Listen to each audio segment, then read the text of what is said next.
Welcome to the Deschutes County Board of Commissioners meeting for 9 a.m. Wednesday, January 18th, 2023. First item on the agenda is Pledge of Allegiance. Please join me. Pledge allegiance to the flag of the United States of America and to the republic for which it stands, one nation, under God, indivisible, with liberty and justice for all.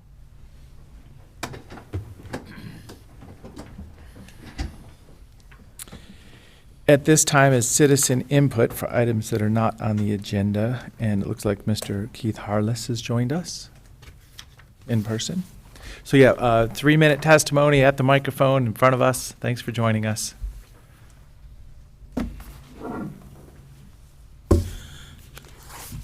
Thank you very much. I appreciate your time. My name is Dr. Keith Harless. I'm a retired pulmonary disease specialist, having practiced here in Bend for 35 years. I'm also a resident whose home is within 1 mile radius of a proposed site up for the 100-year landfill replacement of Knott. I wanted to speak to you today in follow-up of my email letter on January 14th, and I again appreciate the time. Excuse me, if you believe my comments are premature, I don't. Currently, the Solid Waste Advisory Committee under your direction is evaluating 12 proposed sites for the replacement. Notably, 2 of these sites, the Rickard Road and Bear Creek Road, are directly adjacent to 20-year-plus old residential communities. Both are high on the list, notably 1 or 2. I find this unconscionable.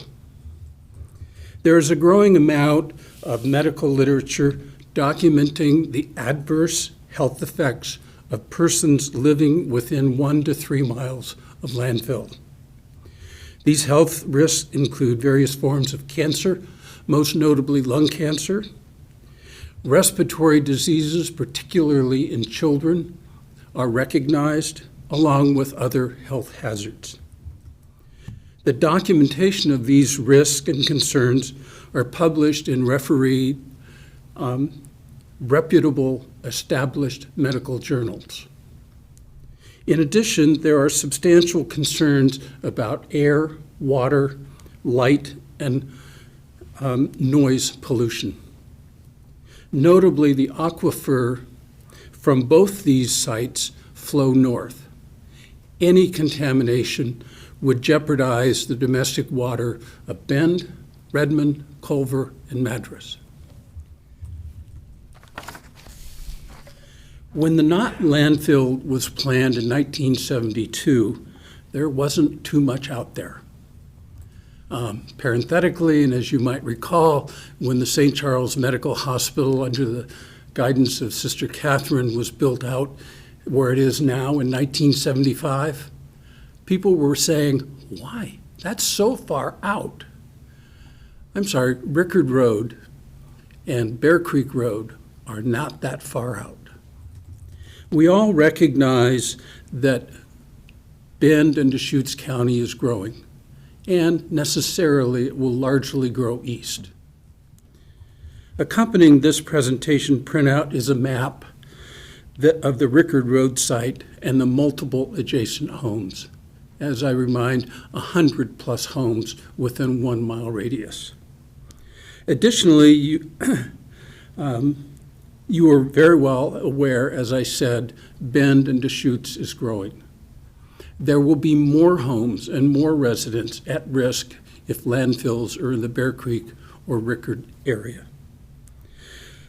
I assume that the SWAC has not communicated to you because their work is not yet done. How much of the information I've just shared with you, you know, I have no idea. That said, it is true that the proposed Rickard Road and Bear Creek Road sites are residential and have many homes within a 1 mile radius.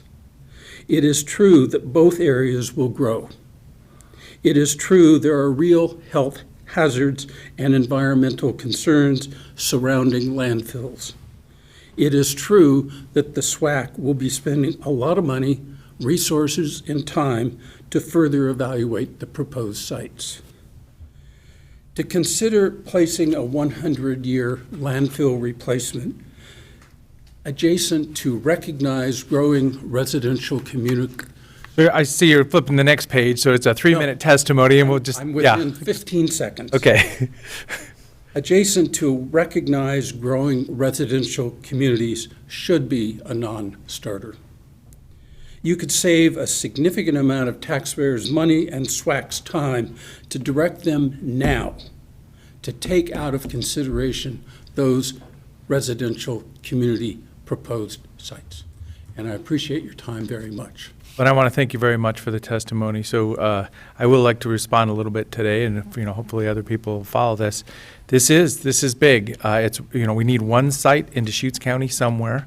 A couple years ago, we really tried to do an outreach and did a lot of work and community effort in what's a good choice, what's a good path to go, because we could either fill trucks up all day and send them 150 miles away, or look for a site that's within 5, 10, 20, 30 miles in the county. If we own a site, it's very cost-effective long-term for everybody in the county. These are 12 sites, and I've been saying it for years now. The day we lay a map on the table is the day it gets really exciting, and that just happened. And I want to thank you for getting engaged. We only need one of these sites, and so this has really, gotten people engaged at this point in time. The big picture is, if we can cite one somewhere in Deschutes County, it's going to be cost-effective and even environmentally, valuable for generations to come. So, big picture is we're trying to find one right spot. I understand you're, opposing 2 specific sites at this time. So, it's a 12 proposed sites, going to get down to 3 to 5 in the next step. So, and it's going to be another year before we even really make these big decisions. So. And I'm involved. I went to the Solid Waste Advisory Committee meetings the last few times they've met, knowing that this map was going to be put out at this point in time. So thanks for being engaged.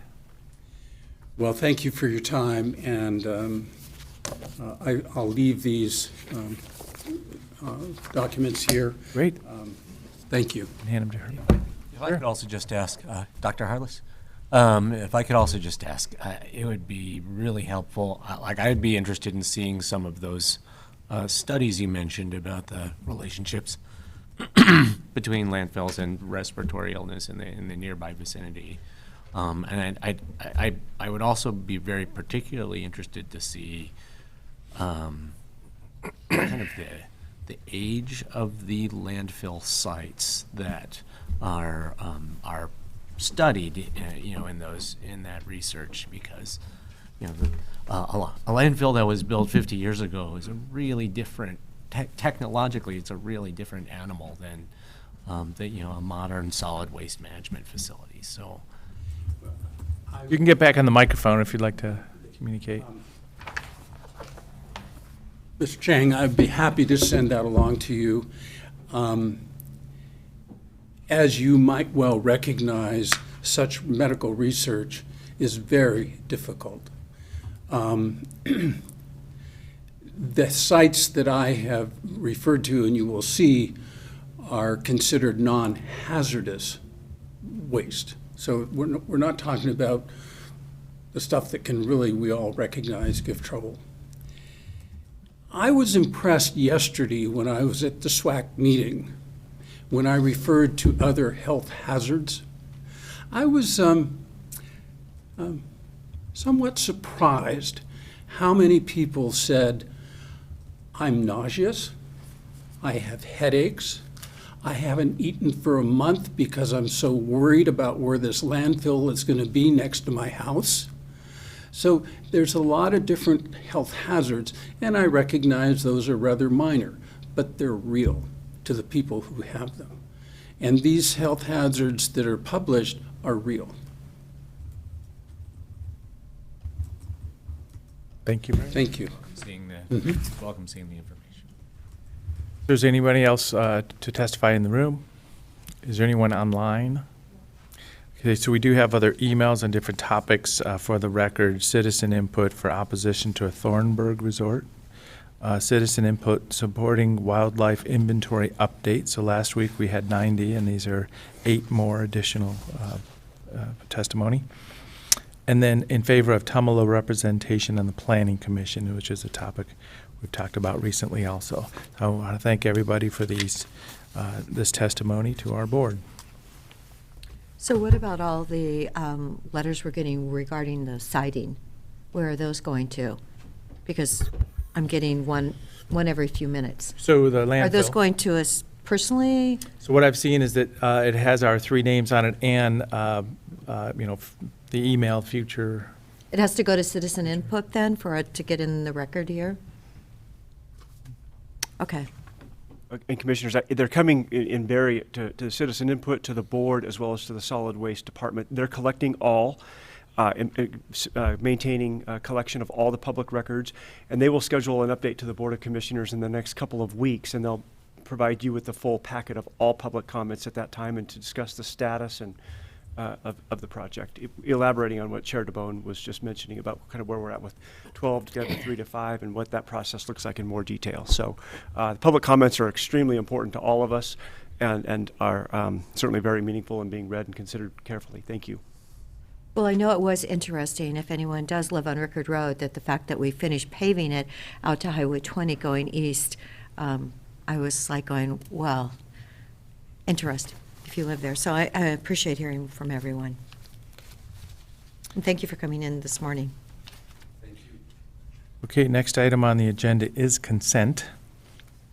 So moved, but I want to acknowledge and thank Jim Morrell for serving on the Fair Board, and then Carrie Novak was reappointed, and a member will be Wendy Avery. So. Second. And also, yeah, so we have some appointments for the road districts, but also, yeah, special thanks to Carrie Novak for stepping up again, and then also congratulations to Wendy Every for joining the Fair Board. And once again, thank you very much for Jim Morrell. So he's been a long time serving Fair Board member. So remember, there's a cycle here where the Fair facility was a $20 million bond voted on by the people. So I think he's been there that whole time since the new facility has been built. So thank you very much for that. Any other discussion? Seeing none, Commissioner Adair? Yes. Commissioner Chang? Yes. And Chair votes yes. At this time, item number 7, 2023 legislative session update. Doug, thank you very much for joining us. This is where we practice talking about this whirlwind thing called a legislative session.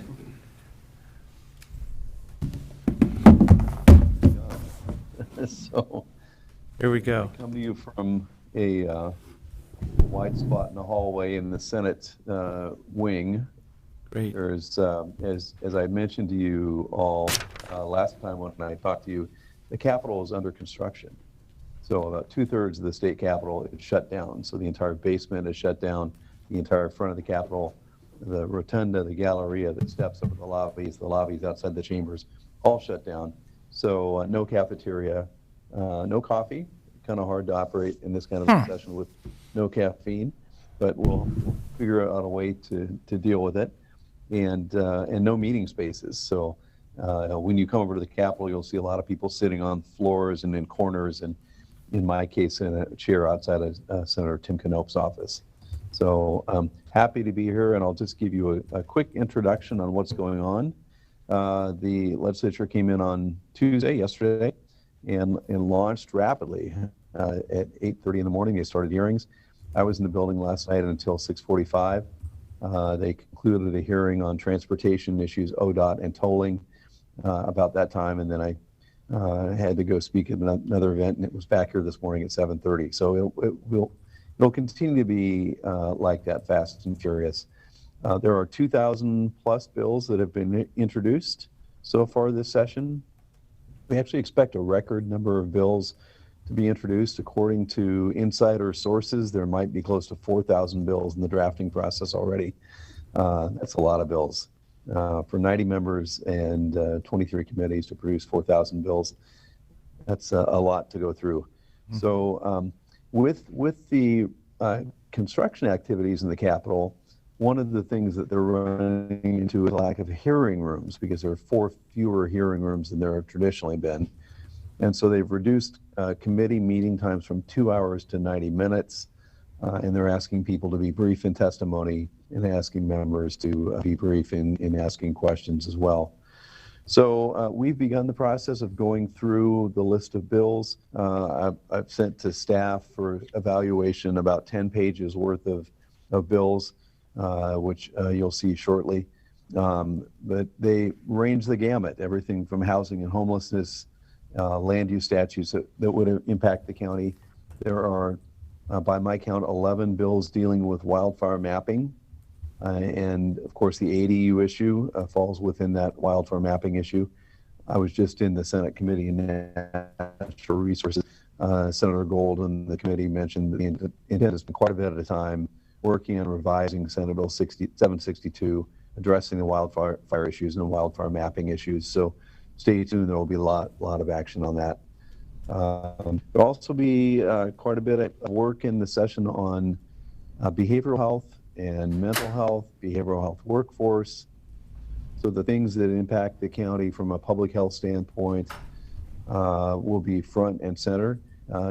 Deschutes County isn't the only county that's having a challenge finding mental health professionals, behavioral health professionals to work in the systems that we have in our county. That's a statewide issue and something that I think the legislature is very committed to focusing on in the next 6 months. I think those are the main issues I wanted to highlight. Certainly, we're trying to get out and early on in the session meet with our legislative delegation, not just from Deschutes County, but from the other counties surrounding the area. I want to thank all three of you for attending the Central Oregon Summit that was held in December. We had great participation from Brick County and Jefferson County, even Wasco County. So it's exciting to see the region collaborate together, work on these issues. We're also spending time working with the AOC. I've already met most of the staff on the AOC, and we're developing relationships with them so we can keep in touch with what's going on. Well, last thing I'll say is that the session, in spite of the fact that this is a long session, long means 160 days, so we'll be over in mid-June. But things do move quickly, and the initial bill deadlines for bills to get out of the Senate committee or the House committee and either the floor on the Ways and Means is in late March, early April this year. So it's a quick turnaround time for policy issues that we want to move, budget items, items like the courthouse funding, et cetera. So I think I'll end there, take any questions you might have. But this is the beginning of a road that people say is often fast and always furious. Great, thank you very much. So let's start at the top, kind of the whole big picture here. So this is Doug Riggs, Northwest Policy Associates, lobbying efforts contracted to Deschutes County. Whitney Hale is here, so she kind of is the Deputy County Administrator leading the show on corralling legislative topics, I guess. Anything to start with, Whitney? No, Commissioner DeBone, and thank you, Doug, for that introduction. Jen Patterson is assisting this year Strategic Initiatives Manager with our legislative process. And as Doug mentioned, we've received a number of bills that Northwest Policy Advocates has flagged for us.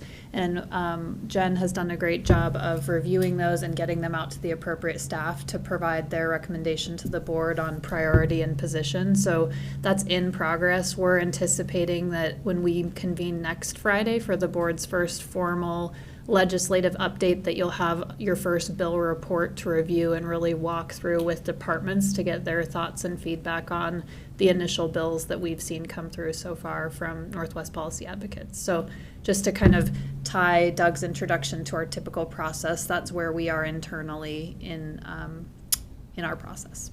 And this is a regular board meeting on a Wednesday, but we are going to start scheduling legislative update, and during those meetings, we may take positions on some of those. They'll all be public meetings also published, and they could roll into any of these board meetings whenever we meet, because it'll be fast and furious.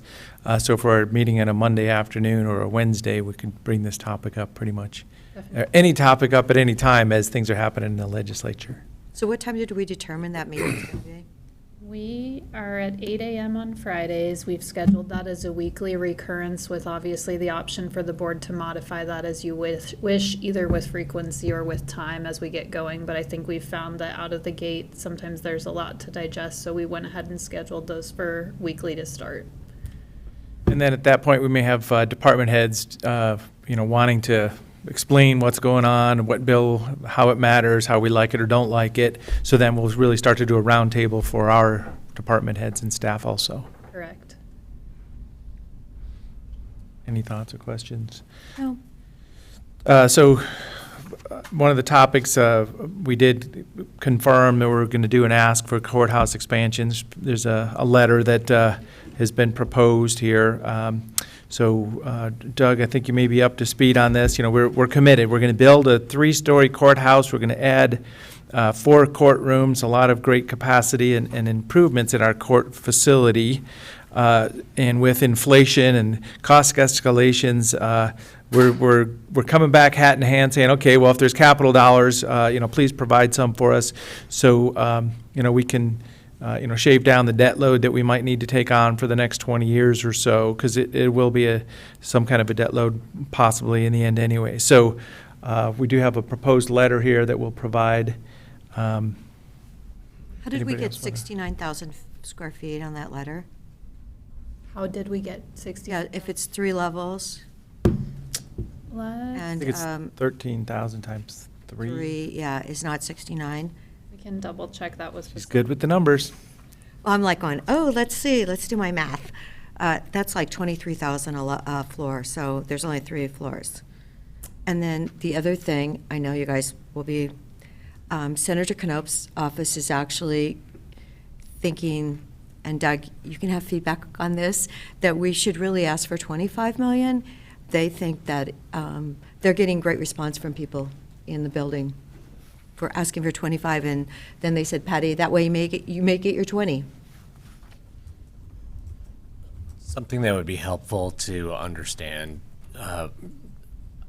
what we request and how we make our request would be to, Doug, if you could walk us through how a request like this is processed at the legislature and kind of where the money comes out the other end. I mean, is this individual legislators putting a little bit in a Christmas tree bill? Is this something that comes through the Judiciary Committee? Is how do we input this into the legislative process, and what are the ways that it works its way through?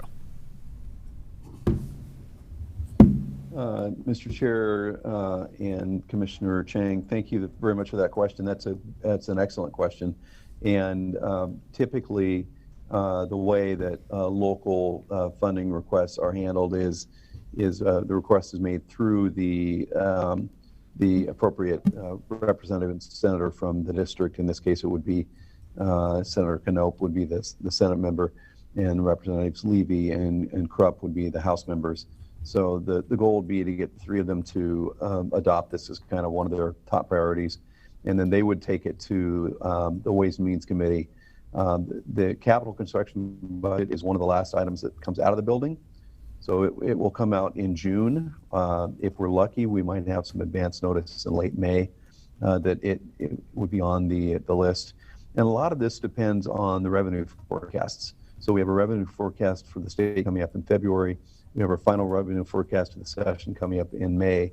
And let's cross our fingers and hope that the economy continues to grow and that lottery revenue continues to flow in. So the ability of the state to bond for these types of things continues to be strong. There has been very strong support for courthouse programs in the past few sessions. I'll refer to the Clackamas County Courthouse as a great example. It took them a couple sessions, but they got a significant amount of money for their courthouse, and other courthouses like the Crick County Courthouse, et cetera. So What there is was the number that Clackamas got, Doug? Commissioner, I'd have to go back and take a look, but it was more than $25 million. I'll just say that. Okay, I'll I give you just that. would like to, that Yep. that helps our ask, because Yep. Deschutes County is always fairly financially conservative, and we try and pay our own bills. And should that, should we be able to ask for 25 million and not feel guilty. Yeah, Commissioner, I think that asking for 25 million is a reasonable amount. You're asking for capital construction bonding dollars. These are dollars that, really have a return on investment for the state. They generate construction, they generate jobs, they generate economic development, and they solve problems and lead to long-term economies for the operation of the judicial system. So I think that's a reasonable amount to ask. Again, the key is, getting the buy-in of Senator Knopp and our 2 representatives, but those discussions are already taking place. So I'd be fairly confident that we have a very good shot at getting some. You mentioned those 3 legislators, and each of them also has committee assignments. Are any of their committee assignments more or less relevant to this request? Or is it really just they send stuff over to Ways and Means processes? I think, Commissioner, it's a combination of the 2. I mean, certainly having Representative Krupp being the chair of the Judiciary Committee probably helps. Having Senator be the Republican leader, that's a leadership position, and he has been in the building off and on since 1999. So I think those factors are part of what goes into the long-term decisions at the end of the session. But be that as it may, I think that it sounds like a letter is in process that will have some good details and putting together a good fiscal case for the request, justifying it as far as it being a reasonable request that will solve problems, address issues in the community. All of those are important factors for Ways and Means consideration. And when we were making the request for the judges, we coordinated with the department, OJD. Is for a courthouse capital request, is it similar, or is coordination with OJD more or less important? Commissioner, I think that coordination with all the interested parties is important.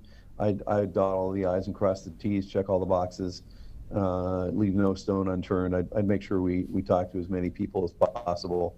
You never know when one additional little piece of information or support from a small group or a large group might be the tipping point and push capital construction members over the edge to fund it. So leave no stone unturned. So a couple thoughts for this letter. What about putting a paragraph in there about, we are, hosting the deputy district attorneys in this complex also, and by building this, it's going to open up a whole bunch of capacity for the deputy DA, so there may be a real good opportunity there, especially for Representative Krupp to understand, because he worked in that environment. So when they're going to have a whole new floor to be able to expand into by building this out. So that would be just, kind of internally for our wording, some words about, hosting and empowering the deputy DAs to be their best, or, some real good words there. And then in the last paragraph, and I'd be hesitant to say we are in need of additional support. Let's say something about we're asking again, or we're, looking to partner or do something like that. Okay. It looks like they have the numbers. If 95% of the funding went on the other side of the mountains, probably those numbers are somewhere in that, how much Clackamas got.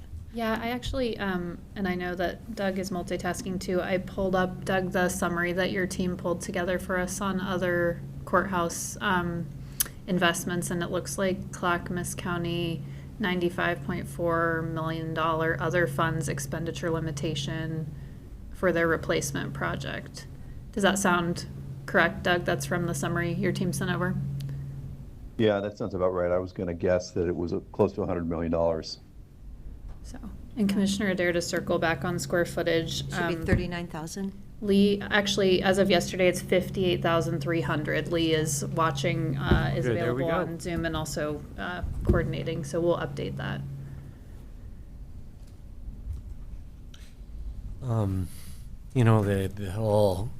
The whole Willamette Valley gets all the money, that is an important argument to make. I think we don't want to, we don't want to alienate people either. You know, one of the reasons that all that money has been going over to the Willamette Valley is because those are growing communities.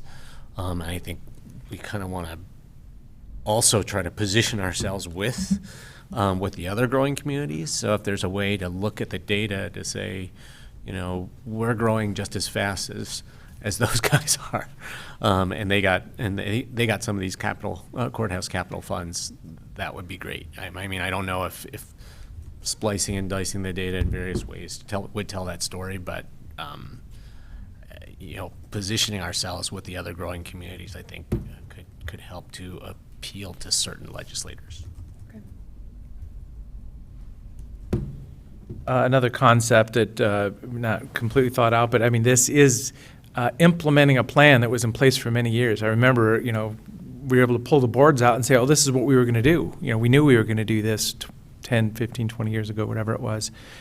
Is to say this will build out the campus, referring to the 3 buildings connected together and integrated with multiple services. So there could be some real positive, and we think it's going to be a great place for future growth. As I say, if we get another judge in 10 years and then another one in the next 5 or 10 years after that, we're still going to be able to host all those services. So we could write a book on all the great reasons we need these dollars. Mr. Chair, let me just mention really quickly that I neglected to say that with redistricting, we actually have 2 additional representatives who've got pieces of Deschutes County, and that's Senator Finley, who came and spoke before you in December, and who I've spoken to already several times this week. And the other is Representative E. Werner Reschke, whose district now includes Lapine. So I will be reaching out, and our team is going to be reaching out to all 5 of the state representatives and senators who now pieces or all of Deschutes County. Senator Finley's always been with us. He's been my senator, amazingly enough. So, and he answers his phone at 7 a.m. That's the good news, when he's home. When it's Commissioner Adair. Well, no, no, because he's up. It's 8 there. So yeah, any other content for today? There's nothing that staff has. We will take the board's feedback on the draft letter and revise it for your review either next week or next at your business meeting or next Friday during your legislative update, but we'll get this turned around quickly. Doug may have other additional updates for the board, but on the staff side, I don't believe that we have anything else. Just I do have a question for Yep. Doug. Doug, I forgot about this, but I had someone look it up, how much we're paid when we go and stay in Salem. And because Salem isn't part of anything special, it gets put into the general reimbursement rate. So it's like $98 to stay in Salem a night. And what kind of hotel is that going to put you in when inflation has so impacted hotel prices? So I know I thought about it in 19 when we went, and then, of course, with COVID, we really haven't gone over to Salem. But, yeah, it's $98. They're in that general fund. That issue has never been addressed that you know of? Are you referring to per diem? Yeah, the per diem. It's $98. And I know if, I can't remember, some of the hotels, I know if you stay out right on the freeway, you get your vehicles broken into and things. So I just found that fascinating that it's still in the general fund, or the general category, or whatever you want to call it. Commissioner, I'd have to look into that, and maybe I can talk with Nick and Whitney to figure out even who sets the per diem. I don't know if that's a state issue or a local issue. So Nick and Whitney and I'll talk about this. Get back to you. Okay, thank you. I know I had Brenda look it up and confirm it. Doug, this does raise another question for me, which is, I have not been a commissioner during an in-person session up to this point. So, trying to get a read on, how often it will make sense to try to get over to Salem, how much less or equal virtual testimony is on bills or, things like that. Or, is the main value to go and visit legislators in their office? And we will, AOC has monthly meetings on a Monday in Salem for the legislative committee and some of the other subcommittees, or some of the policy steering committees. Does it make sense to try to tack on visits at the, the next day after that AOC meeting, or is it really much more dependent on, what bill is having a hearing on what day? Mr. Chair, Commissioners, Commissioner Chang, I think that's a great question. I've always been an advocate of regular and frequent and often communication. As they say, the squeaky wheel gets the grease. And I think, you must be present to win. They also say that. So I do think that, being persistent and not letting them forget you. I remember trying to remember her name. There was a Gilliam County commissioner who for years would just camp out in the Capitol every session. Seemed like she was there every single day. And Gilliam County had 1,800 people. But at the end of the session, Gilliam County got more funding and more projects and more bills passed than anyone. And it was Commissioner Laura, I forget her last name, if she's passed away now. But there's something to be said for being a regular in the Capitol. It doesn't have to be once a week. But I think to the extent that the commission, maybe puts together a schedule when you're going to come over and what issues you're going to talk on between the three of you, that means that you don't all have to be here at once.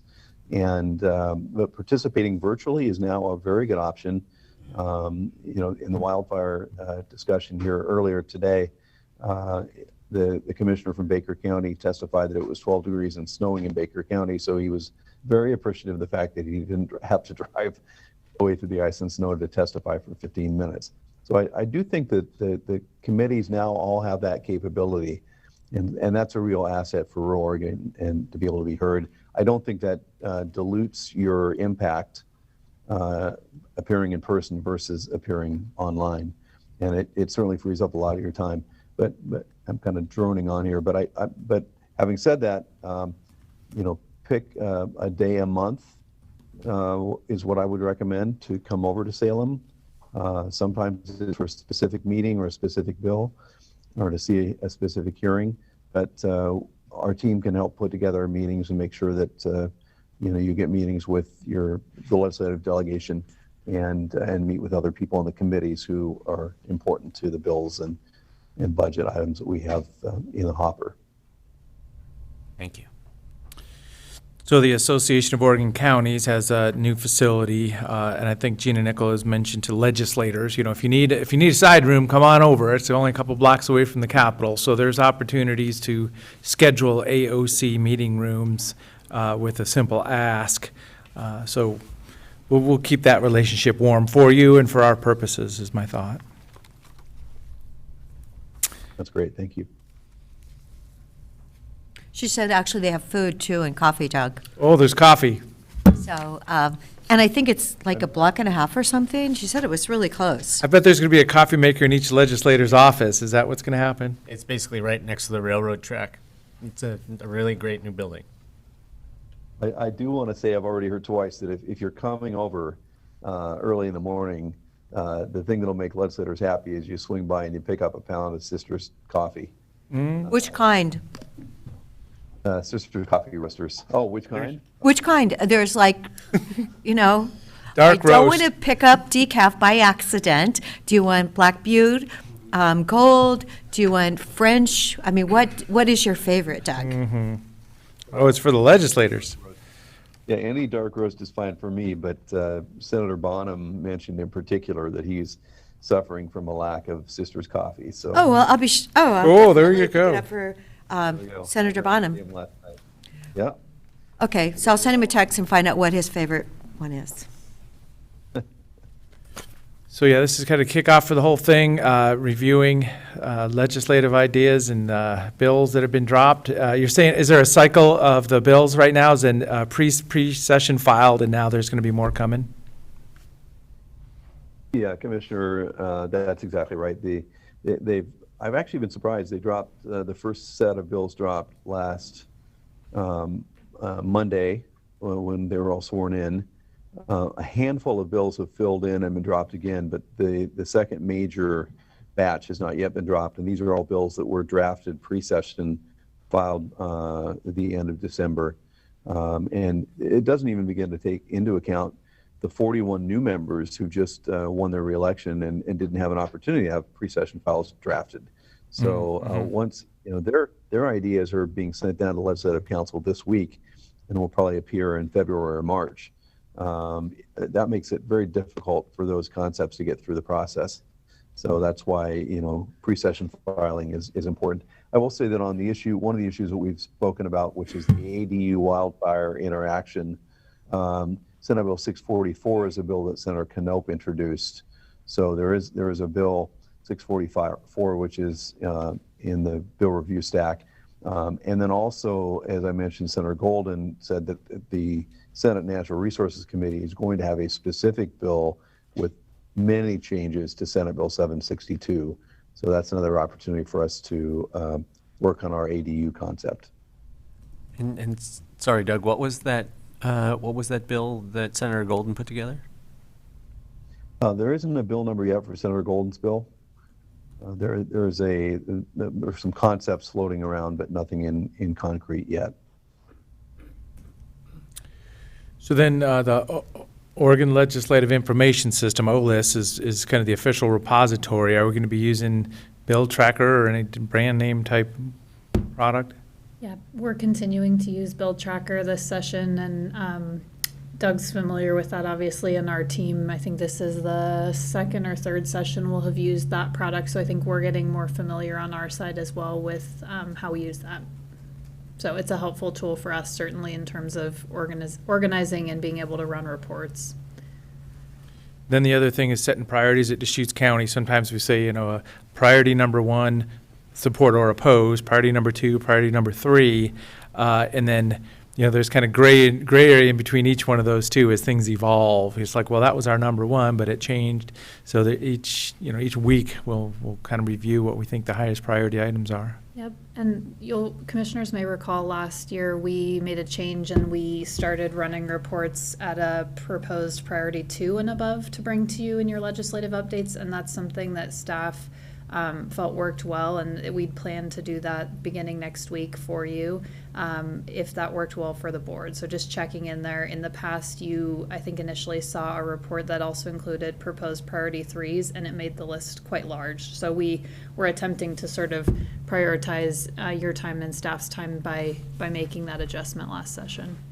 Well, and so that would bring things that we would have thought past. I'm just thinking my mindset in the past thought of as a priority 3, like, yeah, we like that, but we're not going to put a lot of resources for it, or we don't like it. But now, yes, we may have a little bit larger 1 and 2 list, but wouldn't think of it as 3. So that's just a philosophy of how we treat our priorities. We'll see how it goes. Okay, well, it looks like we're all set for this topic. I say we're going to start meeting weekly on this. If anybody's following, we do have public board publicly posted meetings on this topic, and the session is going. So thank you very much, Doug. Thank you. We'll see you soon. Thank you.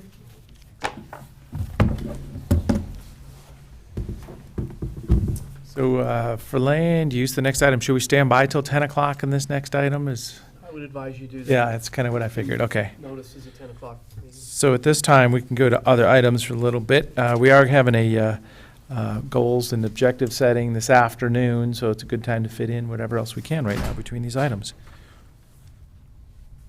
I have a couple of other items Sure. to share.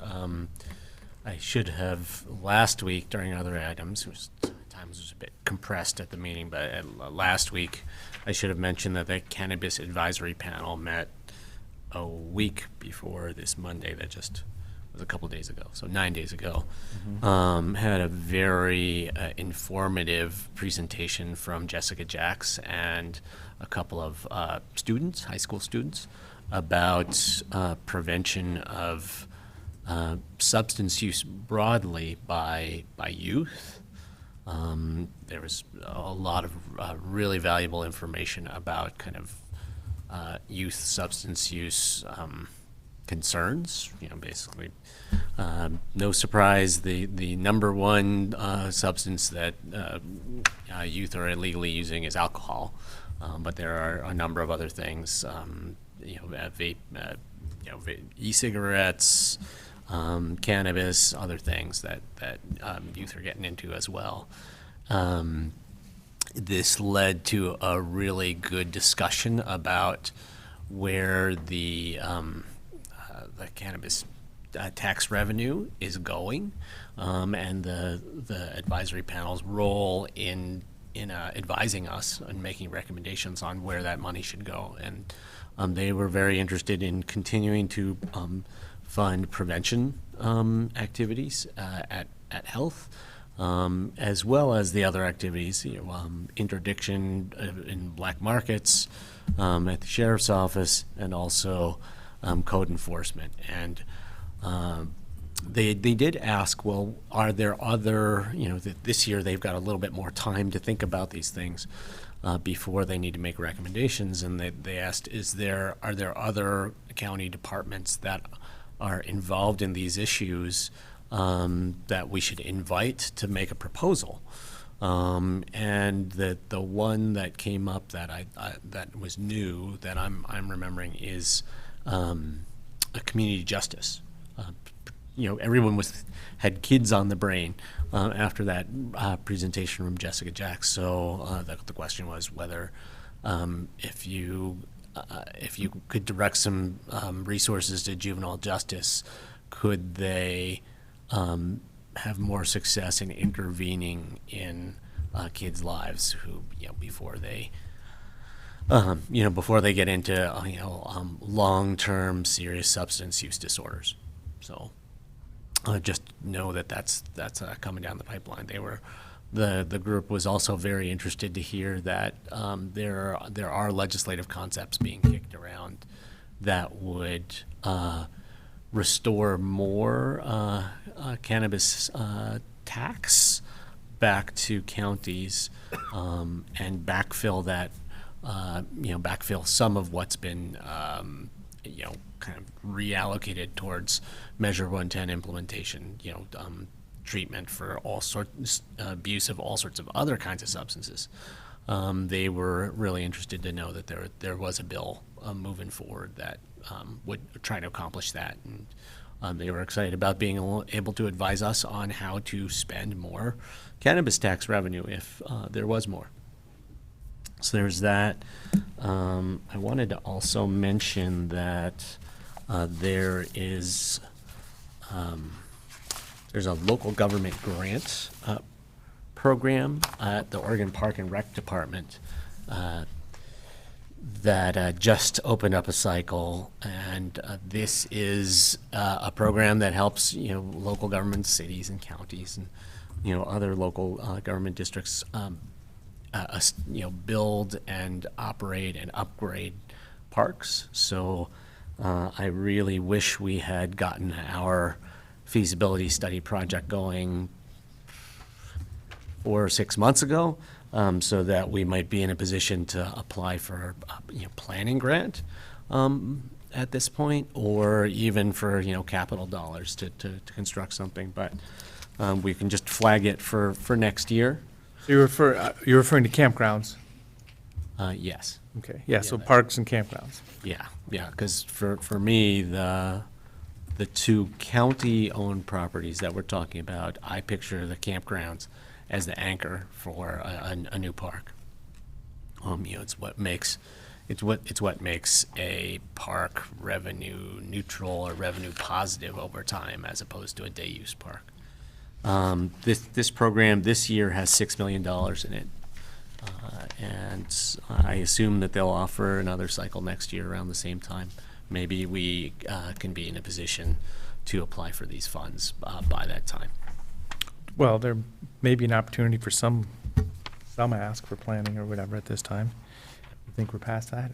I don't think we have, we would need to know, we would need the results of the feasibility study pointing us towards certain sites to be able to decide what we would want to pursue for a planning grant, I think. And we haven't even started the feasibility studies yet, so. Okay, well, thank you for sharing that.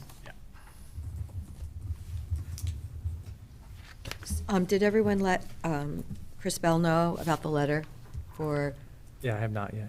okay, because he said he needed that today.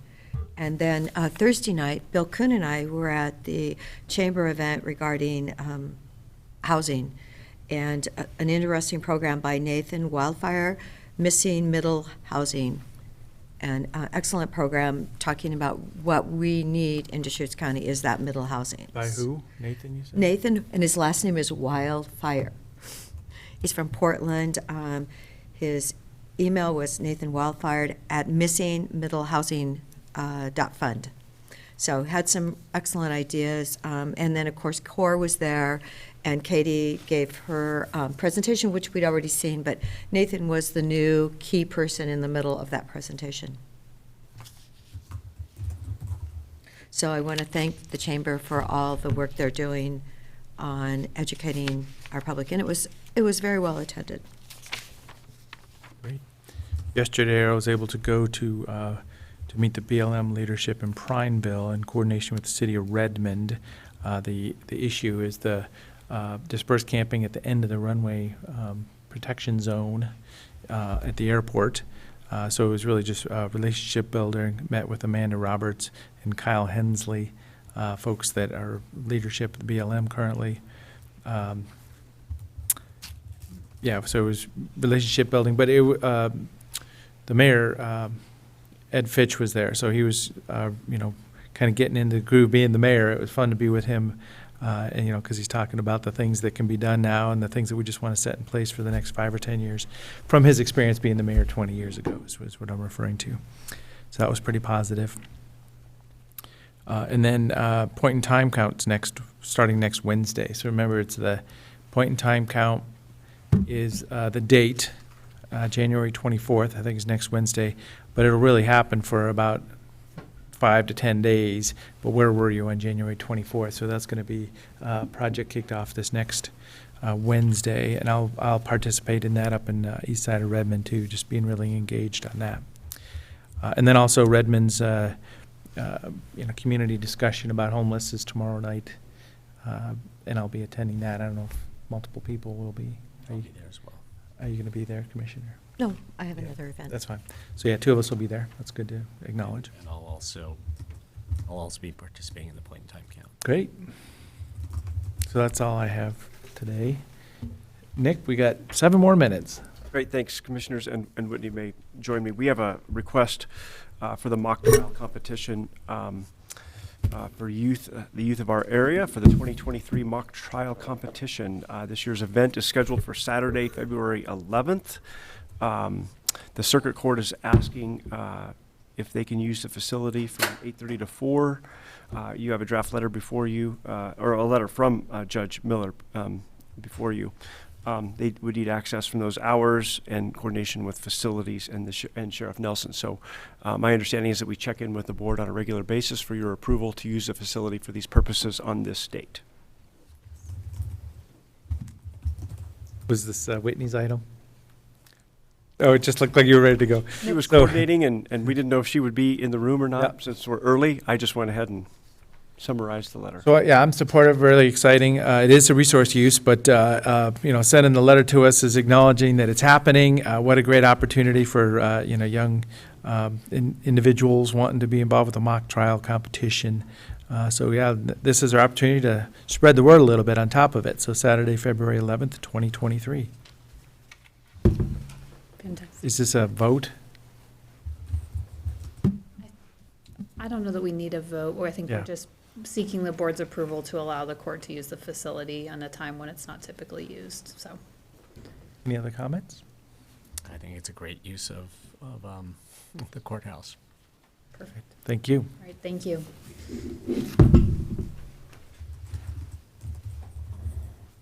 Anything else? So yeah, let's take a 5-minute break and we'll reconvene right at the top of the hour, 10 o'clock.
Okay, microphone's back on. We're reconvening as a Board of Commissioners for a 10 a.m. public hearing. This is item number 8 on our agenda. This is the time and place set for a hearing regarding file number 247-22353PA and 354ZC. A request for a comprehensive plan amendment to change the designation of the subject property from agriculture to rural residential exception area and a corresponding zone change to rezone the subject properties from exclusive farm use to multiple use agriculture. Staff will outline the hearing procedure that will be followed. Thank you, Commissioner DeBonne. For the record, my name is Audrey Stewart, and I'm an associate planner with Community Development.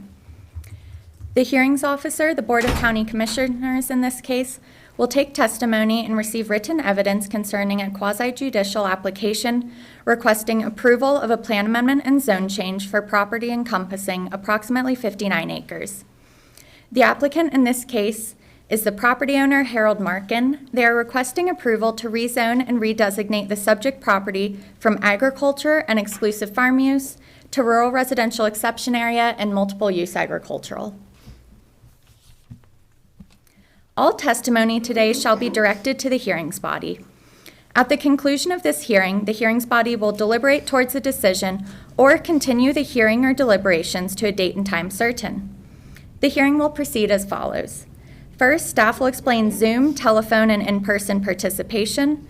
Then, staff will provide a brief report regarding the application. The applicant will then present its testimony and evidence. And third, any other interested persons or agencies will then present testimony or evidence. Then the applicant, as the party bearing the burden of proof, will be afforded an opportunity to present rebuttal testimony. And finally, if requested by the hearings body, staff will present any closing arguments.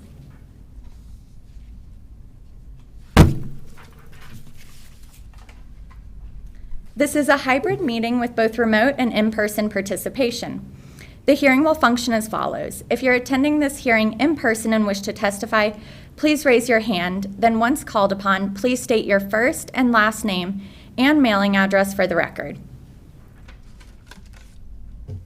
This hearing is also being conducted over Zoom, and those joining us over Zoom are either as panelists or attendees. Attendees can view panelists but are not shown on video or have audio access until they are promoted to panelist. Panelists are on screen and have control of their audio and video. I will now cover some important tools on Zoom. The mute button is on the bottom left of your screen, and that controls your microphone. The stop video button is to the right of the mute button, and that controls your video. And finally, the raise hand feature in the center of your screen, and this is important because it will allow you to testify. Those participating by phone can press *6 to mute and unmute, and can press *9 for the raise hand function. When we are ready for remote testimony, you can raise your hand using the raise hand button over Zoom or by pressing *9. Once we are ready for testimony, you will be elevated from attendee status to panelist, and your audio will automatically be unmuted. You can then provide your testimony, and once complete, you will return to attendee status, and your audio will be muted again. The next person wishing to testify will be selected, and this process will repeat itself until all those participating by Zoom have testified. I do want to note that should the county's internet connection be interrupted, we'll attempt to get back online as soon as possible. If this happens, please give us a couple of minutes to reactivate the public hearing before you attempt to link or call back in. If your own connection gets interrupted, please attempt to join back using the same link or phone number used initially. Next, I'm going to go over the order of testimony at today's hearing. So we'll begin with the applicant's presentation. We will then move on to other members of the public or agencies who wish to testify. That testimony will begin with any members of the public who are in person, and then those who are joining us via Zoom or telephone. Finally, the applicant will have an opportunity for rebuttal testimony. It is our responsibility as staff and the chair to conduct an orderly hearing. Any testimony or behavior which is inappropriate will be addressed and may result in that member of the public being removed from the hearing. Please also be respectful of meeting guidelines by following the time limits set for oral testimony. In addition to oral testimony, if anyone has written testimony to submit, you're welcome to do so. please provide that to me if you are in person. And if you're participating remotely, you can submit your written testimony to me via email, and my email address is up on the slide. At this time, I'm going to ask if there are any objections to the format of the hearing. If yes, please raise your hand if you are in person, or use the raise hand function if you are attending remotely. Is there anyone online? Seeing none. I also want to note there's a full written version of the hearing procedures, and that's available at the table at the side of the room. At this point, I will return to the script, Commissioner DeBonne, and now commissioners must disclose any ex parte contacts, prior hearing observations, biases, or conflicts of interest. Thank you very much, Audrey. Does any commissioner have anything to disclose? And if so, state the nature of same and whether you can proceed. I have nothing to disclose. Commissioner? I have nothing to disclose. And Yep, I have nothing to disclose either, and I can proceed. Does any party wish to challenge any commissioner? We are the hearing body on this, based on ex parte contacts, biases, or conflicts. Seeing no one in the room, is there anybody online? Seeing none. As no challenges are presented prior to opening the hearing, does anyone have any procedural objections to the public hearing? We got a belt and suspenders today. Anybody online? Seeing none. Okay. The hearing is now open. Staff will proceed with a brief staff report. Thank you, Commissioner DeBonne.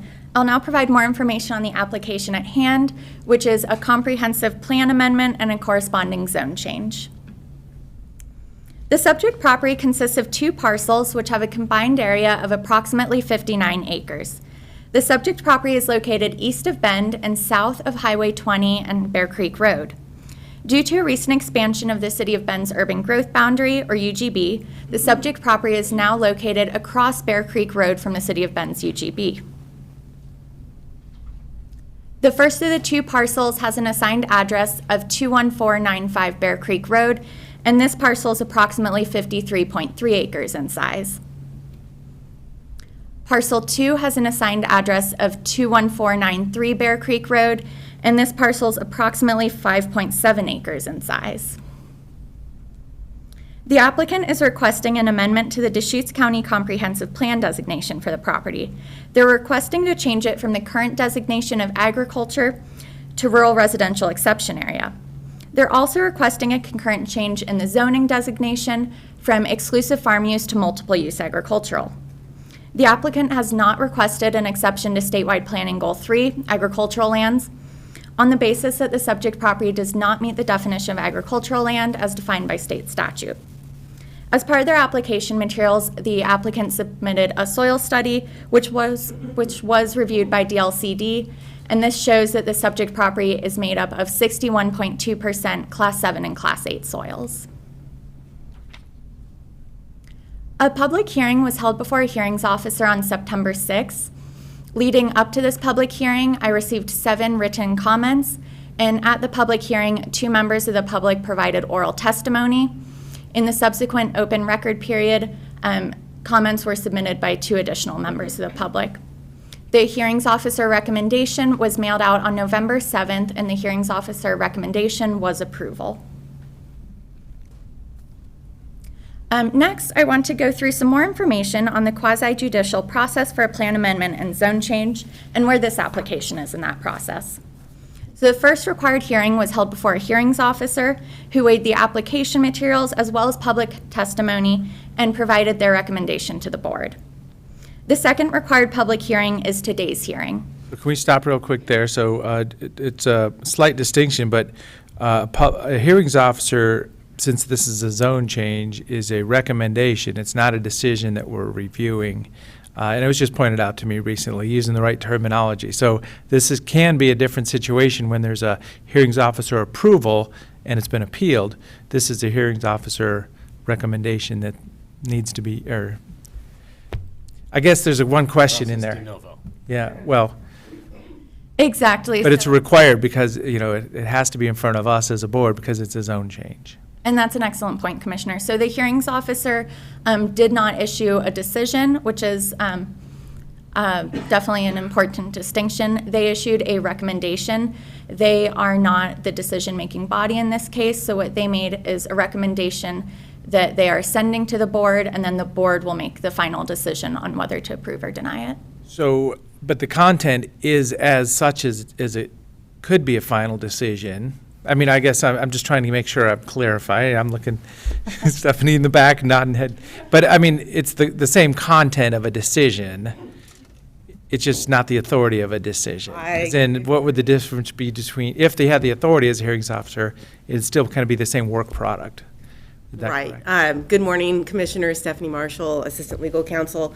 The hearing before the hearings officer, the hearings officer will hear evidence and testimony and look at the standards and make findings on those standards, but ultimately it is a decision that the commissioners must make. You can accept the findings, conclusions of the hearings officer, reject some of them, reject all of them.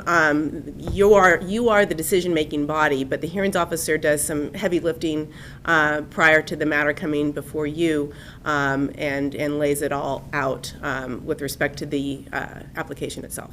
Well, so just for clarity, and that heavy lifting would be the same if the authority was there for a decision, like in other cases, what I'm referring to. Right. Because we've seen a few of these now, and they're being appealed, and as I said, it was pointed out that I used the wrong terminology. It wasn't a hearings officer decision, it was a hearings officer recommendation, but the work product would be the same if it could have been a decision. I mean, Sure. Yeah, yes, okay. yes. I mean, Just a again, little bit of clarity. Yeah. The code provisions are laid Mm-hmm. out, findings are made, but. The work product is The work generally the product same. is, That's kind of what I'll- it's got a different name. Yep. And it's also an acknowledgement of the fact that the board is the ultimate deciding body, not the hearings officer. And it's not an appeal, it is part of the process that's required here. as I say, I'm just, it's kind of for my own knowledge, because I used some wrong terminology recently. I'm like, oh, okay, well, Yeah, I think it's the same thing, but yeah, the decision has not been made until the board makes a decision on it. absolutely. Thank you. You're welcome. So today's public hearing is the second of the 2 required hearings. The board will then deliberate and reach a decision. Once the board has reached a decision, an ordinance will be prepared and signed to either approve or deny the application. At the conclusion of today's hearing, the board has several options on how to proceed. The board can continue the hearing to a date and time certain. The board may close the oral portion of the hearing and leave the written record open to a date and time certain. The board may close the hearing and commence deliberations, or finally close the hearing and schedule deliberations for a date and time to be determined. And with that, I will open it up to any questions from the board before we move into the public testimony portion. Any questions? Nope. My big question was about what's going on in the near vicinity, and this map is very helpful. Thank you. Thank you, Commissioner. And I also want to note that in the applicant's presentation, I believe they also will go over some of the nearby really significant land use applications and approvals. I guess one question I have about this is going through the list of comp plan amendment and zone change applications that are currently in motion. There was a 93-acre application somewhere in this vicinity, and I wasn't quite able to figure out where that was. Does somebody, do one of you happen to know? Not this application that we're talking about, but one of the other applications that was. I'm not familiar with that, but I can follow up via email. Yeah, thank you.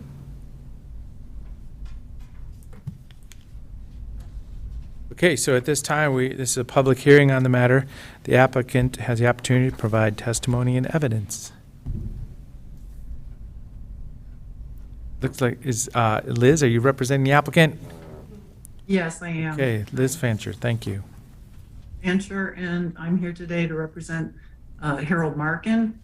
He is the applicant for approval of this application. He has owned this property for decades. We would ask the board to approve the application based on the findings of the hearings officer with just minor corrections, factual corrections and clarifications of just a few of the findings.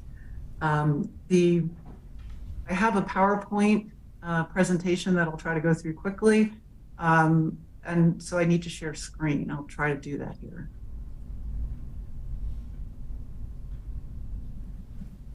Yeah, we have Stephanie in the back probably giving you the authority for that, sharing a screen. Oh, okay. Okay, let's see. Did that, There you okay, go. did that work?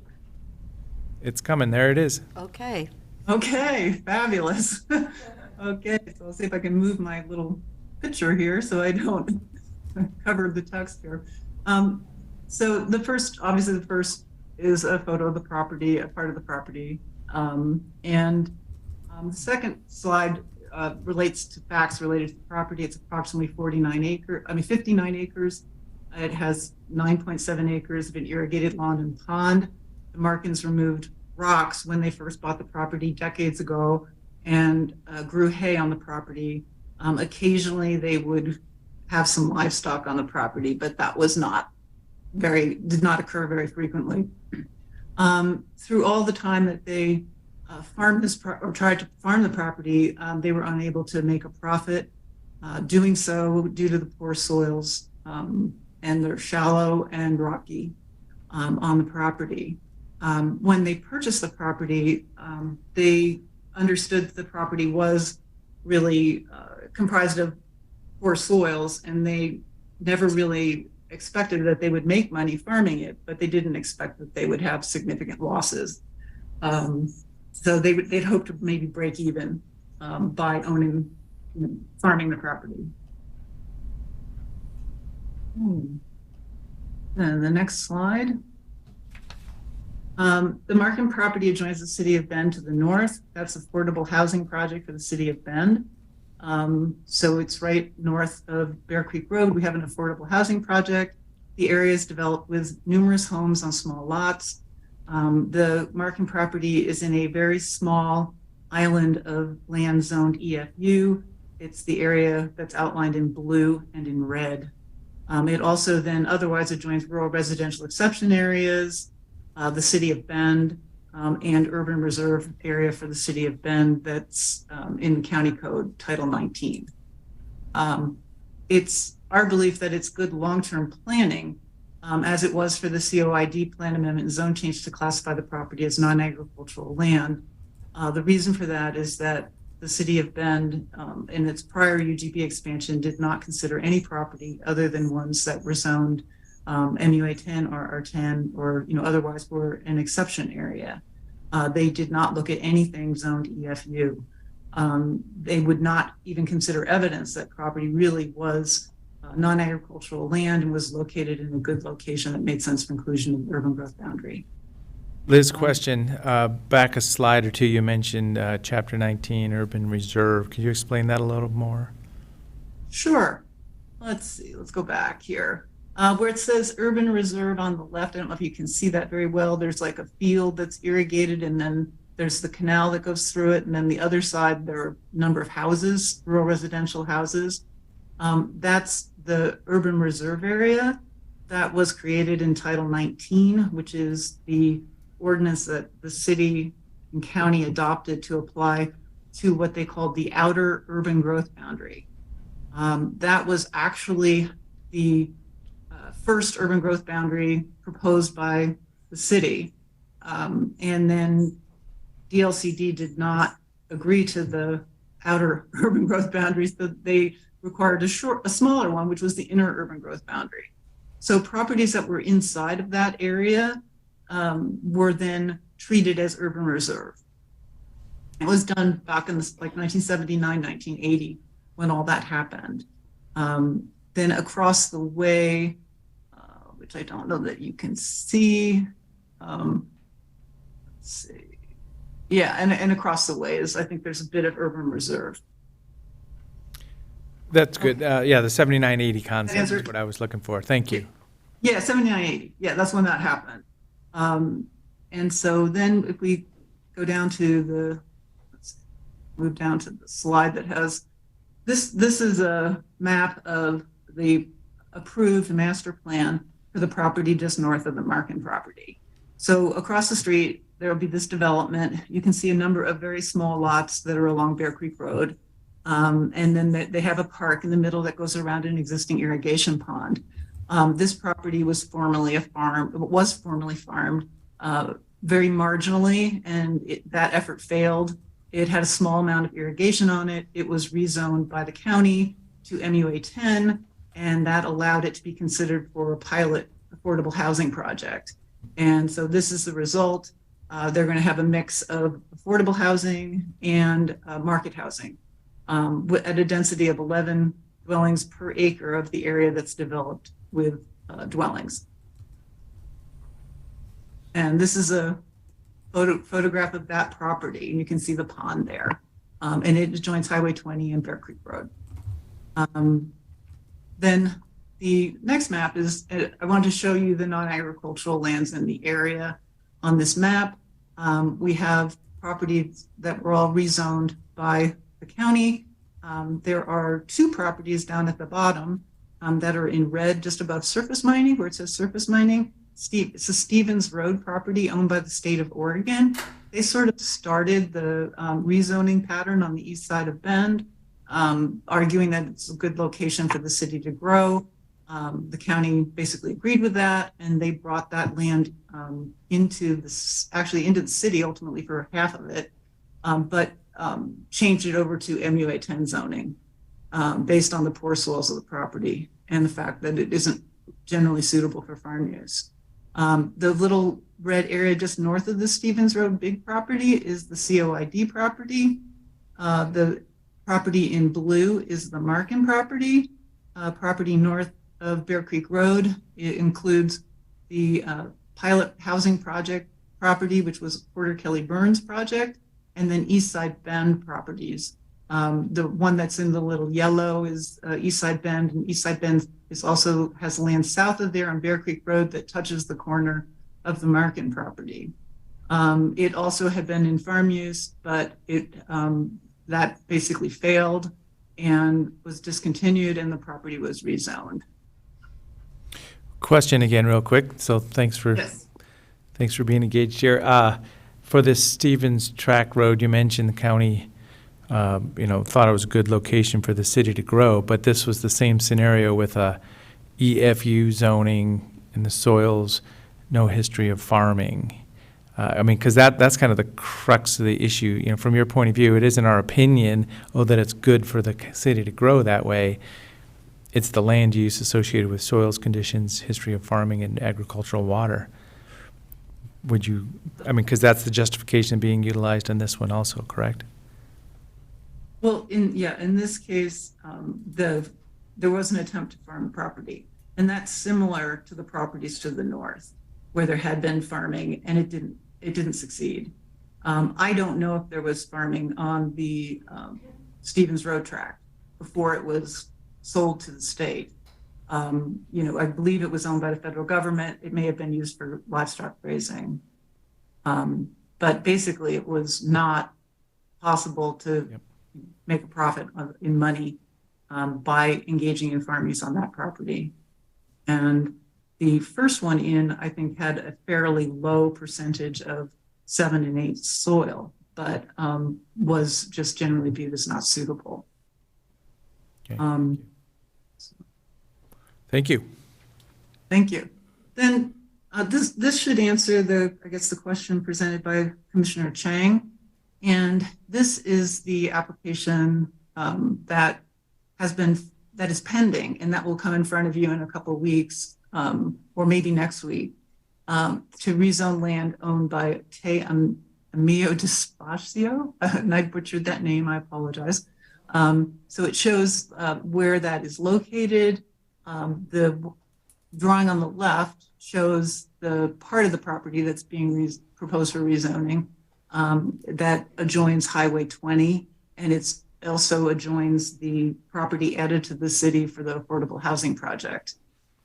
So that's the one on the left, and then on the right, that shows land that's directly north of the property on the left, and it is the area outlined in red, and there are two separate sections of land.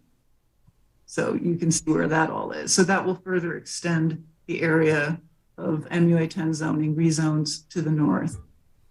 And they are adjacent to the urban reserve, which is the area that is shown in pink or whatever, almost purple. So I think at this point, the commission already knows a lot of the factors. The comprehensive plan provides that asking for non-resource land to be redesignated is allowed by the comp plan. There's a soils test in state law, and the property cannot be class 1 through 6 soils predominantly, and it is not. It is predominantly 7 and 8, which are extremely poor soils. 61.2% are 7 and 8. Then the other question is whether the lands, despite being class 7 and 8, are otherwise suitable for farm use, taking into consideration soil fertility, suitability for grazing, climate conditions, and other factors. What is important on this part of the test is that this has been interpreted by the Supreme Court in the Weatherworld decision, and they have said that farm use means that the person who's conducting an agricultural activity needs to have an intention to make a profit in money. So basically, it's a reasonable farmer test. Would someone buy this property and reasonably expect to make money farming it? In this case, the Markins did not expect to make money farming the property, and their experience over many decades was that they continually lost money trying to grow hay on the property and graze cattle. And they made the best efforts. They conducted accepted farm practices to do that, but the yield on the hay crop, which seemed to be the most likely farm crop to be successful on the property, just continued to lose money. Then the other part of the soils test about generally unsuitable or unsuitable is soil fertility. Class 7 and 8 soils are not fertile soils. Another question is suitability for grazing.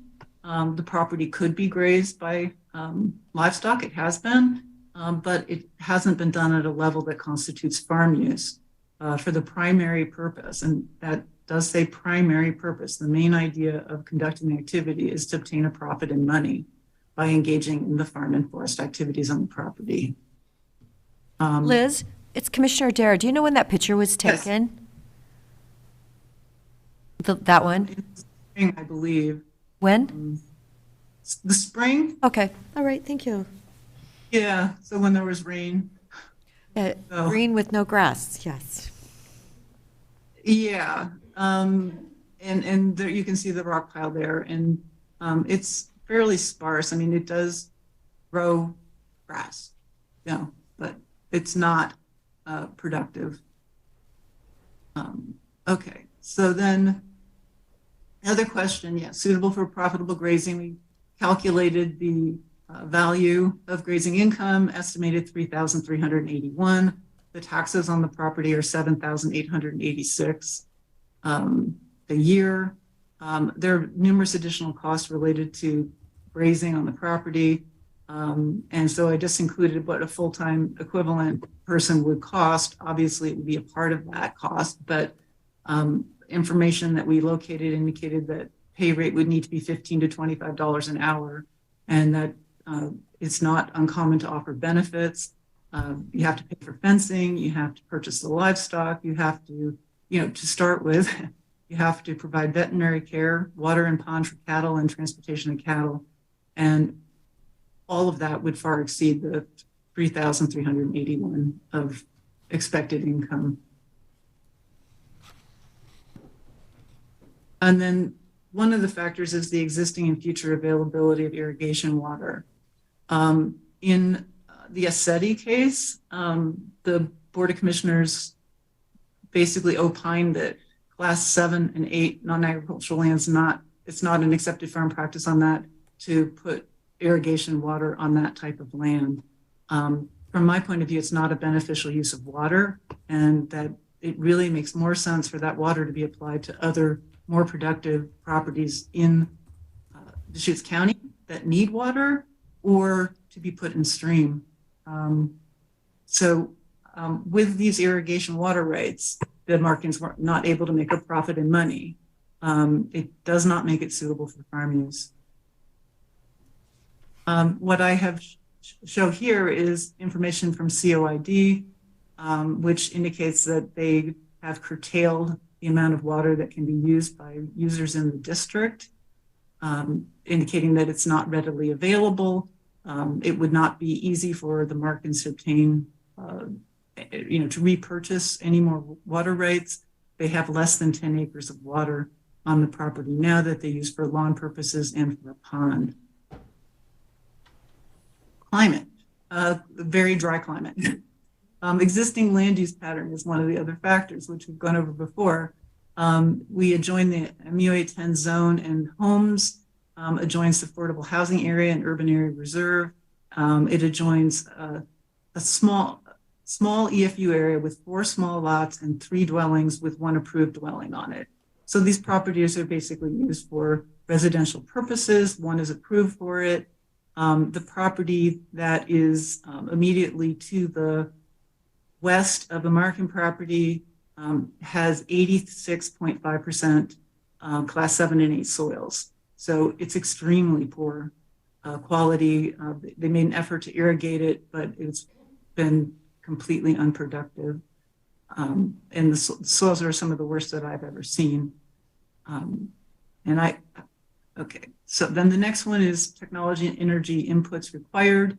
The technology and energy inputs would not really change anything about that property. They did undertake an extensive effort to remove rock from the property, but it still wasn't suitable for producing a crop that was profitable. Okay, let's see. So accepted. Okay. So, and then the other question is whether it's necessary to permit farm practices on other properties.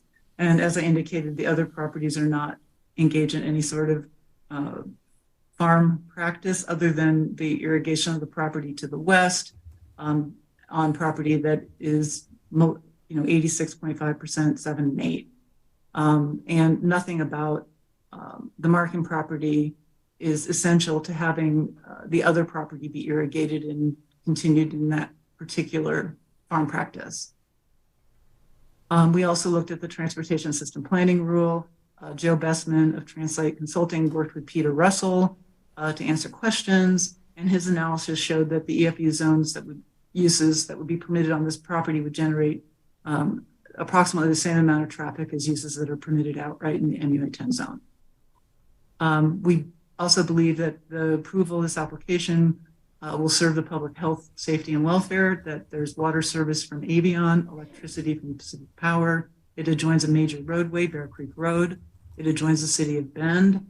So if and when it is included in the city of Bend, it will result in vehicle trip reduction. It also would result in vehicle trip reduction even if it were developed with rural residential uses that are on lots that are big enough to be annexed and redeveloped.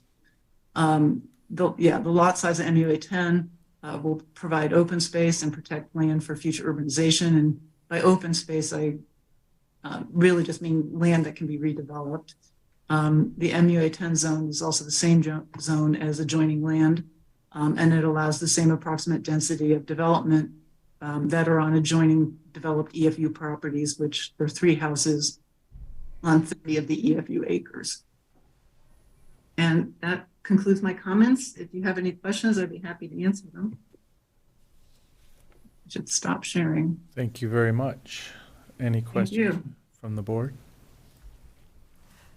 Liz, could you go back and show us that property that we will be having on our docket shortly? Sure. Yeah, could you just show us on the map again? Okay, let's share it again. All right. Okay, so.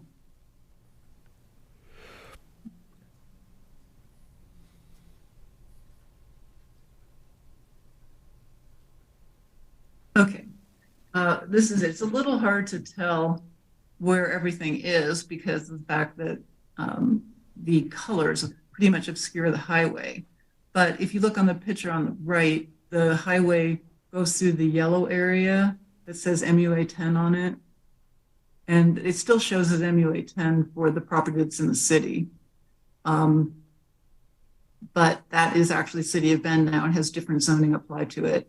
And so the highway's sort of in a faint red line.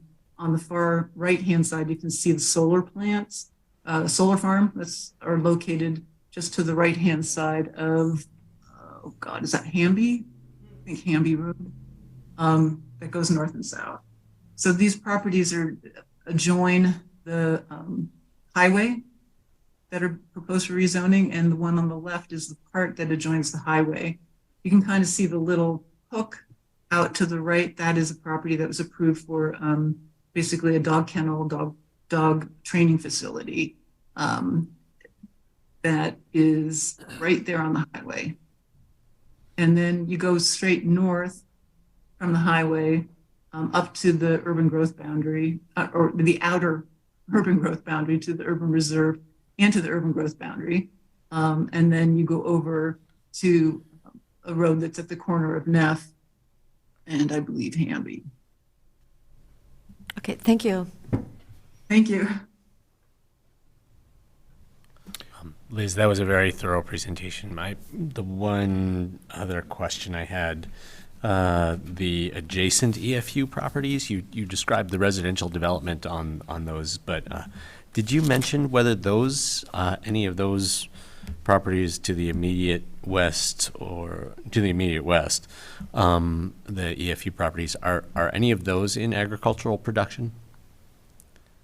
There's one that could be, is in agricultural use or has been because the prior owner attempted to maintain EFU status on the property. And so he put in a pivot and failed miserably on it. It was extreme large mistake on his part.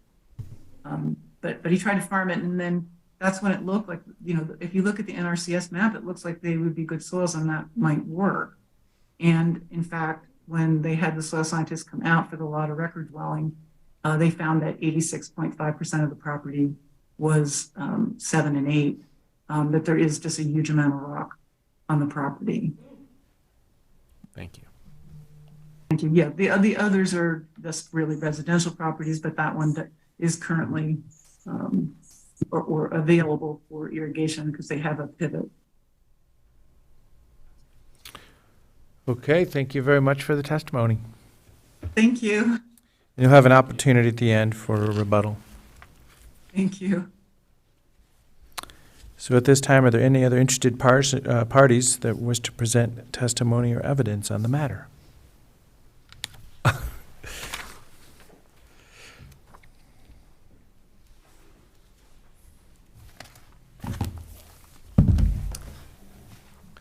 Good morning, Chair DeBone, Vice Chair Adair, and Commissioner Chang. My name is Rory Isbell. I'm a staff attorney with Central Oregon Land Watch. I've got some written comments here today that I will hand you a copy of.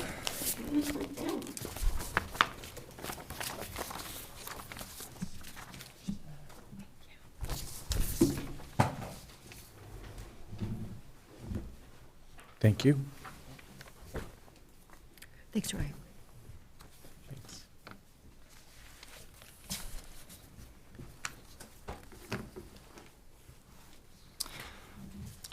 For the record, again, my name is Rory Isbell with Central Oregon Land Watch. Our address is 2843 Northwest Lolo Drive, Suite 200, Bend, Oregon 97703.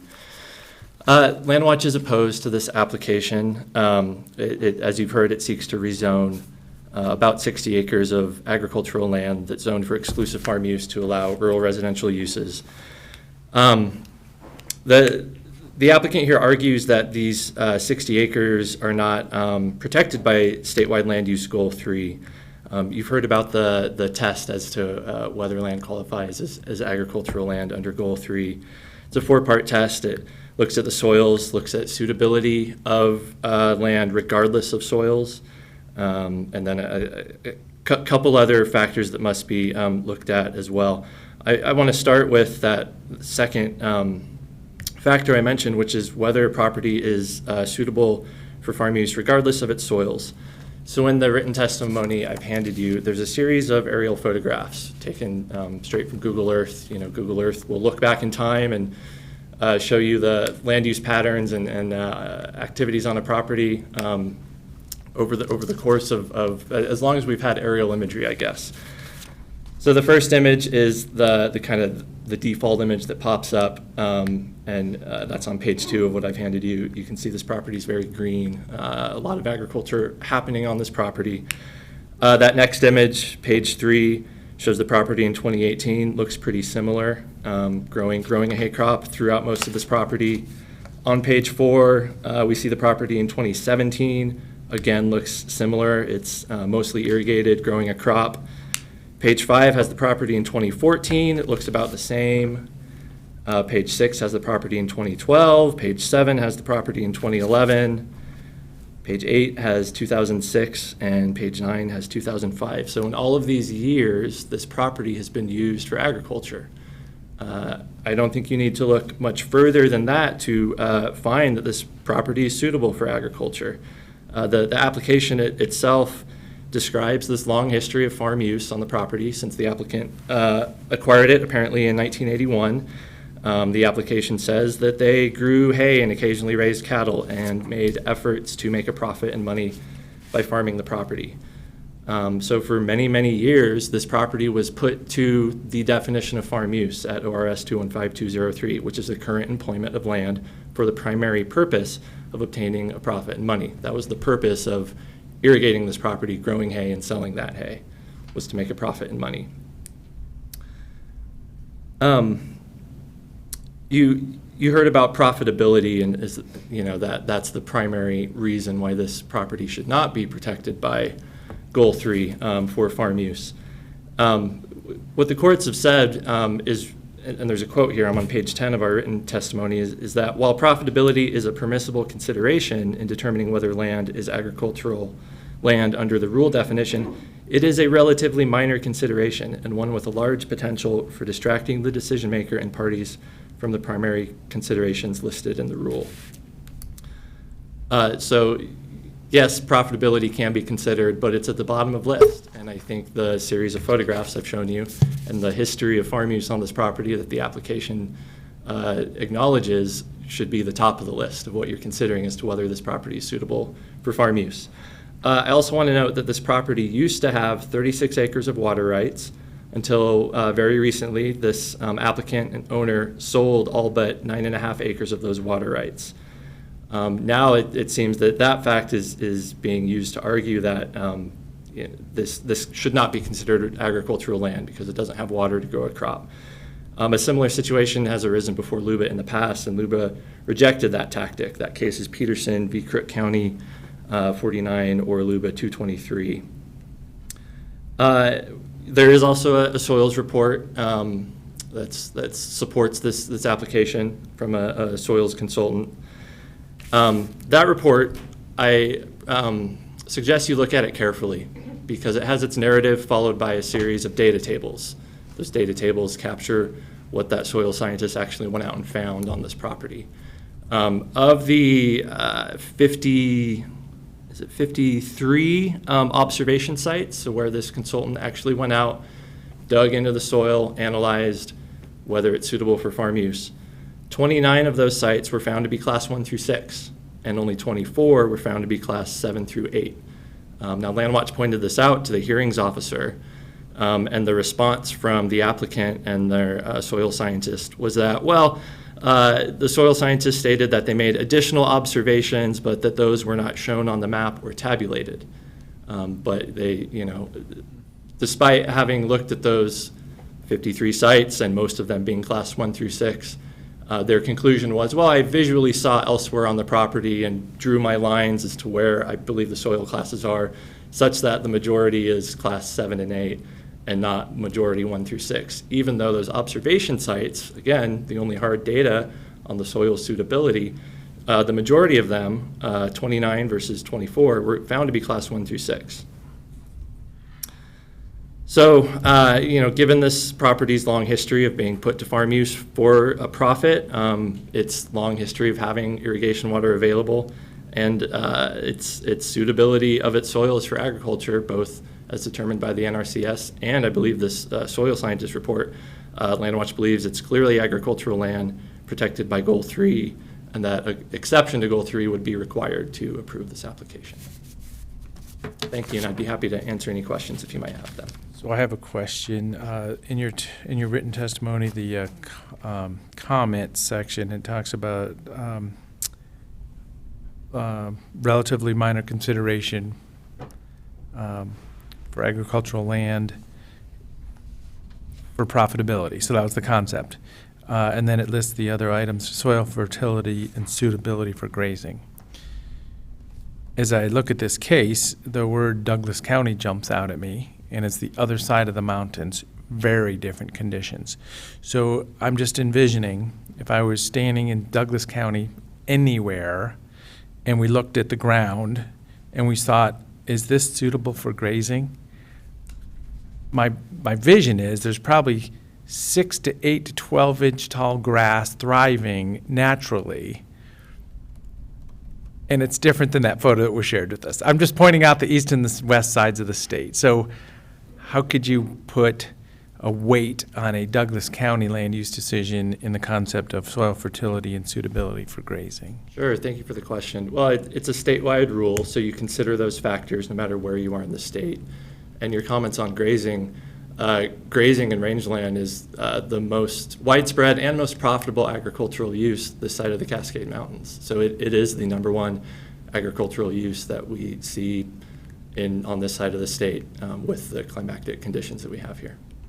Well, we've seen testimony along those lines. You know, it's great. Let's go put a couple cows out on a couple hundred acres and have them eat. In Douglas County, let's put a couple cows on a couple acres and let's have them eat. I mean, there's just a huge difference. You know, it's been stated that, a cow's going to need to graze at 35 miles an hour to get enough feed on some of these high desert climates. So it's just fact. It looks like fact to me. Sure. Yeah, grazing is one consideration. I, again, would just point you to the long history of agricultural use that this owner has accomplished on this property, that it's suitable for uses other than grazing as well. And then it steps into the concept of, has it ever been profitable? Right.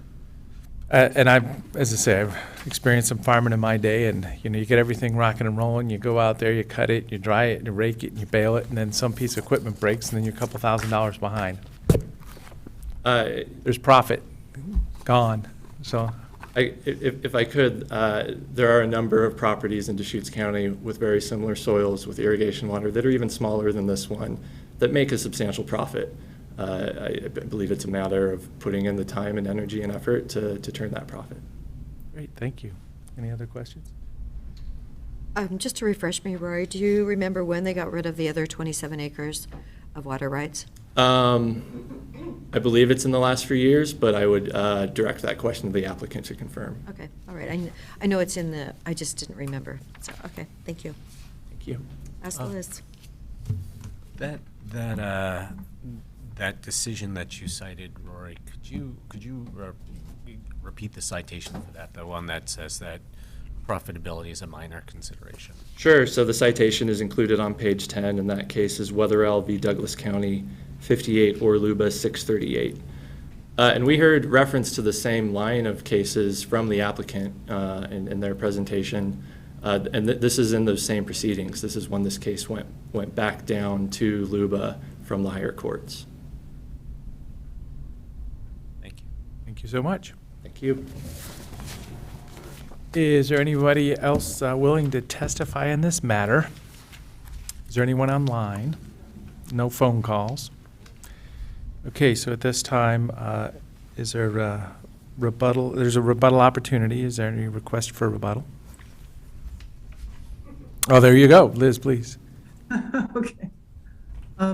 Just like to correct a couple things, or at least point out points of disagreement that Americans would have with Central Oregon Land Watch. Initially, I have to say that we're disappointed that Land Watch would not support this application or remain neutral on it, given the fact that it supports reasonable future urban expansion in this location. The property is extremely poor quality, as clearly shown by the soils analysis. The soils report is accurate. It's been reviewed to have been conducted appropriately. Mr. Isbell does not, or posits a theory that the number of test pits that you put on a property determines the percentage of each soil type, and that's completely wrong. And it is what is done with the test pits is that then a map is created to show areas, to delineate areas of different soils on the property. And more points are taken in areas that might be good soil to identify them. When something is poorer soil, it's a little easier to tell.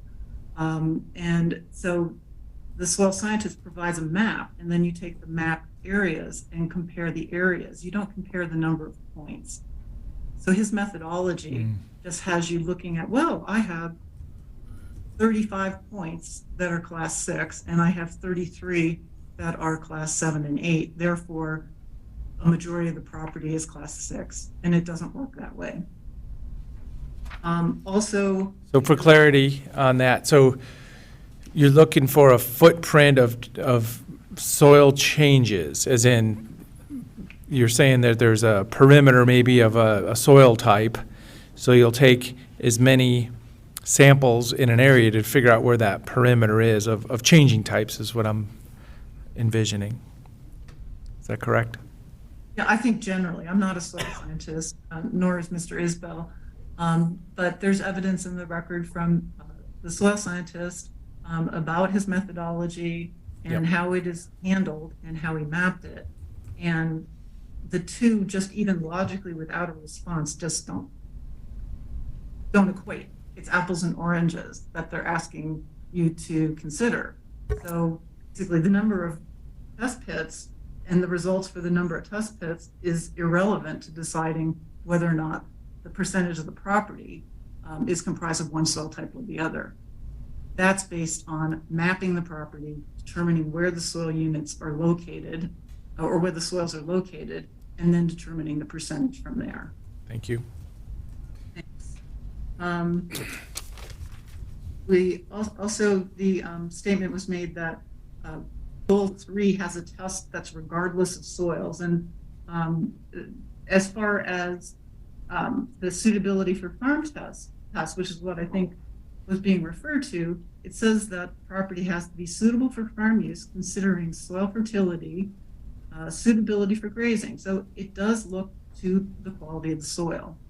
And that is a major factor, the type of soil classification that are on the property. And then when you look at the 7 and 8, the question is this really horrible soil still fertile?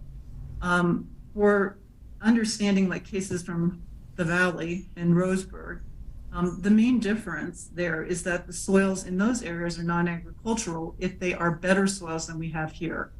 So in those areas, class 1 through 4 soils are considered agricultural soils. Here, 1 through 6 soils are considered agricultural soils. So the test is much more rigid in Eastern Oregon than it is in the Willamette Valley, where we have actually the good farmland. So there is a difference. The case that's cited, obviously, this is a REBA decision. The Weatherall case that I had mentioned is a Supreme Court's decision that says that suitable for farm use test is based on intention to make a profit in money. Basically, Landwatch's argument is that someone, just because they are growing a crop, they're engaged in agriculture. They said suitable for agriculture.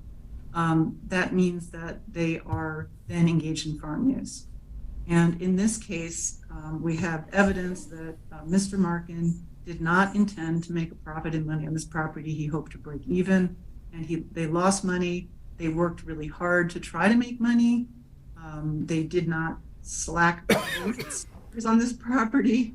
The question that other properties can make money. Well, yeah, if you have better soil, you can maybe make money. You can make money raising hay, but if you have really poor soils, you aren't going to obtain the yield that you need to produce a profitable crop.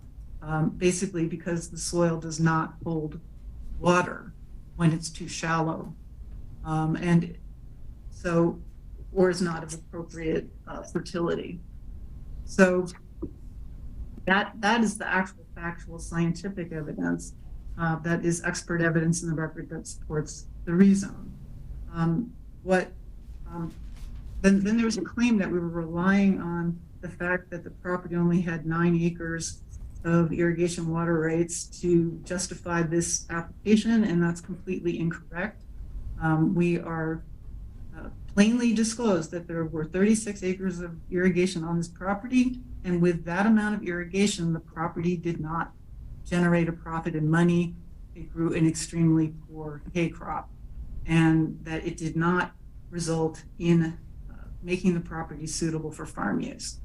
So extreme efforts were made to make this property suitable for farm use, and they were able to grow an unprofitable crop, and that is as good as it gets in this particular case. The location of the property is just in the middle of all these rural residential exception areas, all these areas that are likely going to be added to the city of Bend, and it seems extremely inefficient to leave this particular property out when that happens, because it has EFU zoning that doesn't fit the property. Liz, I had a question for Rory. When did they drop the other 27 acres of water rights? That was fairly recently, a few years ago, perhaps. Okay. And how many, we got to see those aerial photos of a number of years of efforts at agriculture. How long have the Markhams been farming this property? Or They've trying to owned the farm? property for about 40 years, and they stopped farming it for a number of years that are in the record that I don't exactly remember, like 7 years maybe. It stopped in Wasn't really- 2016, apparently. Around then, where they were really actively trying to, they themselves were actually out there farming it. I think they might have had contract harvesting for a bit, but that, after that point, but that was it. Thank you. Thanks. Okay, thank you very much. Is that the end of your testimony? That's the end, thank you. Okay. So this has been a public hearing on the matter. Thank you very much for participating. Any thoughts to finish up?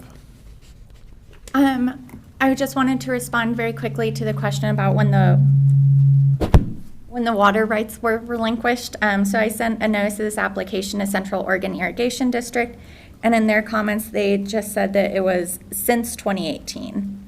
So it's been 26.51 acres that were relinquished since 2018.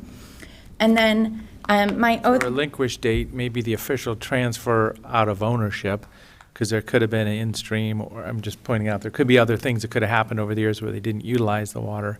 Could have been in-stream or something, or not utilized at all. Correct, and I would look to the applicant to give more detail on that. And then my only other closing remark is that I have a slide prepared regarding requirements for document submission during the open record period if the board does decide to leave the written record open. So that would be a decision for this time. What's the will of the board for closing the hearing? So I'll support closing the oral portion, and, a standard is keeping the written record open. Would there be any reason to not support that, or we have a standard No, that makes 3-week sense. process? Keep it written open? Yes. Any thoughts? I'd support that. Yeah, okay, so standard, let's close oral portion, leave the written record open for a 3-week period, or new testimony and response and final rebuttal. Okay, thank you, Commissioner.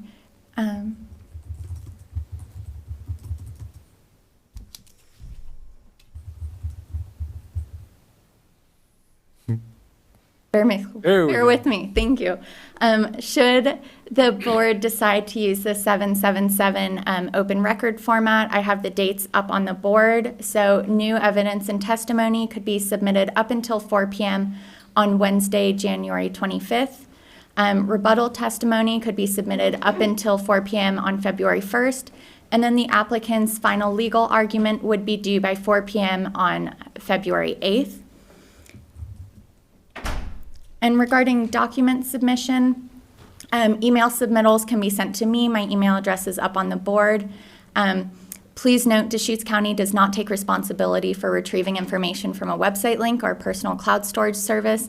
And then also as a final reminder, please make sure that documents are submitted in enough time that they're received by our county servers by 4 p.m. So taking responsibility for retrieving information from a website link, is the concept if you click it and it works, it's good, but if it doesn't work, we're not going to take time to figure it out? That's an excellent question, Commissioner. As our policy, we don't retrieve documents, for example, from a Google Drive, anything like that. If someone wants to submit a large document and it's too big to send over email, they can break up into multiple emails or they can deliver a hard copy. So we're not going to follow a link even if it's a valid link. Exactly. Thank you very much. Well, there we go. So that's it for this item on today's agenda. We'll have this written record period for a few weeks and come back to deliberate in the future.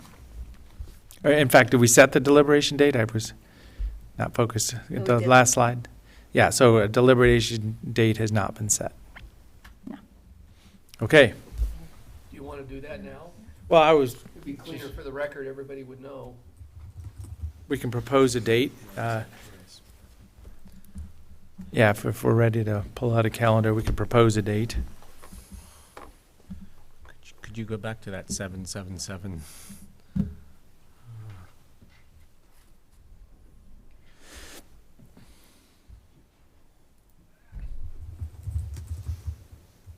So February 8th is a Wednesday, about 4 weeks from now.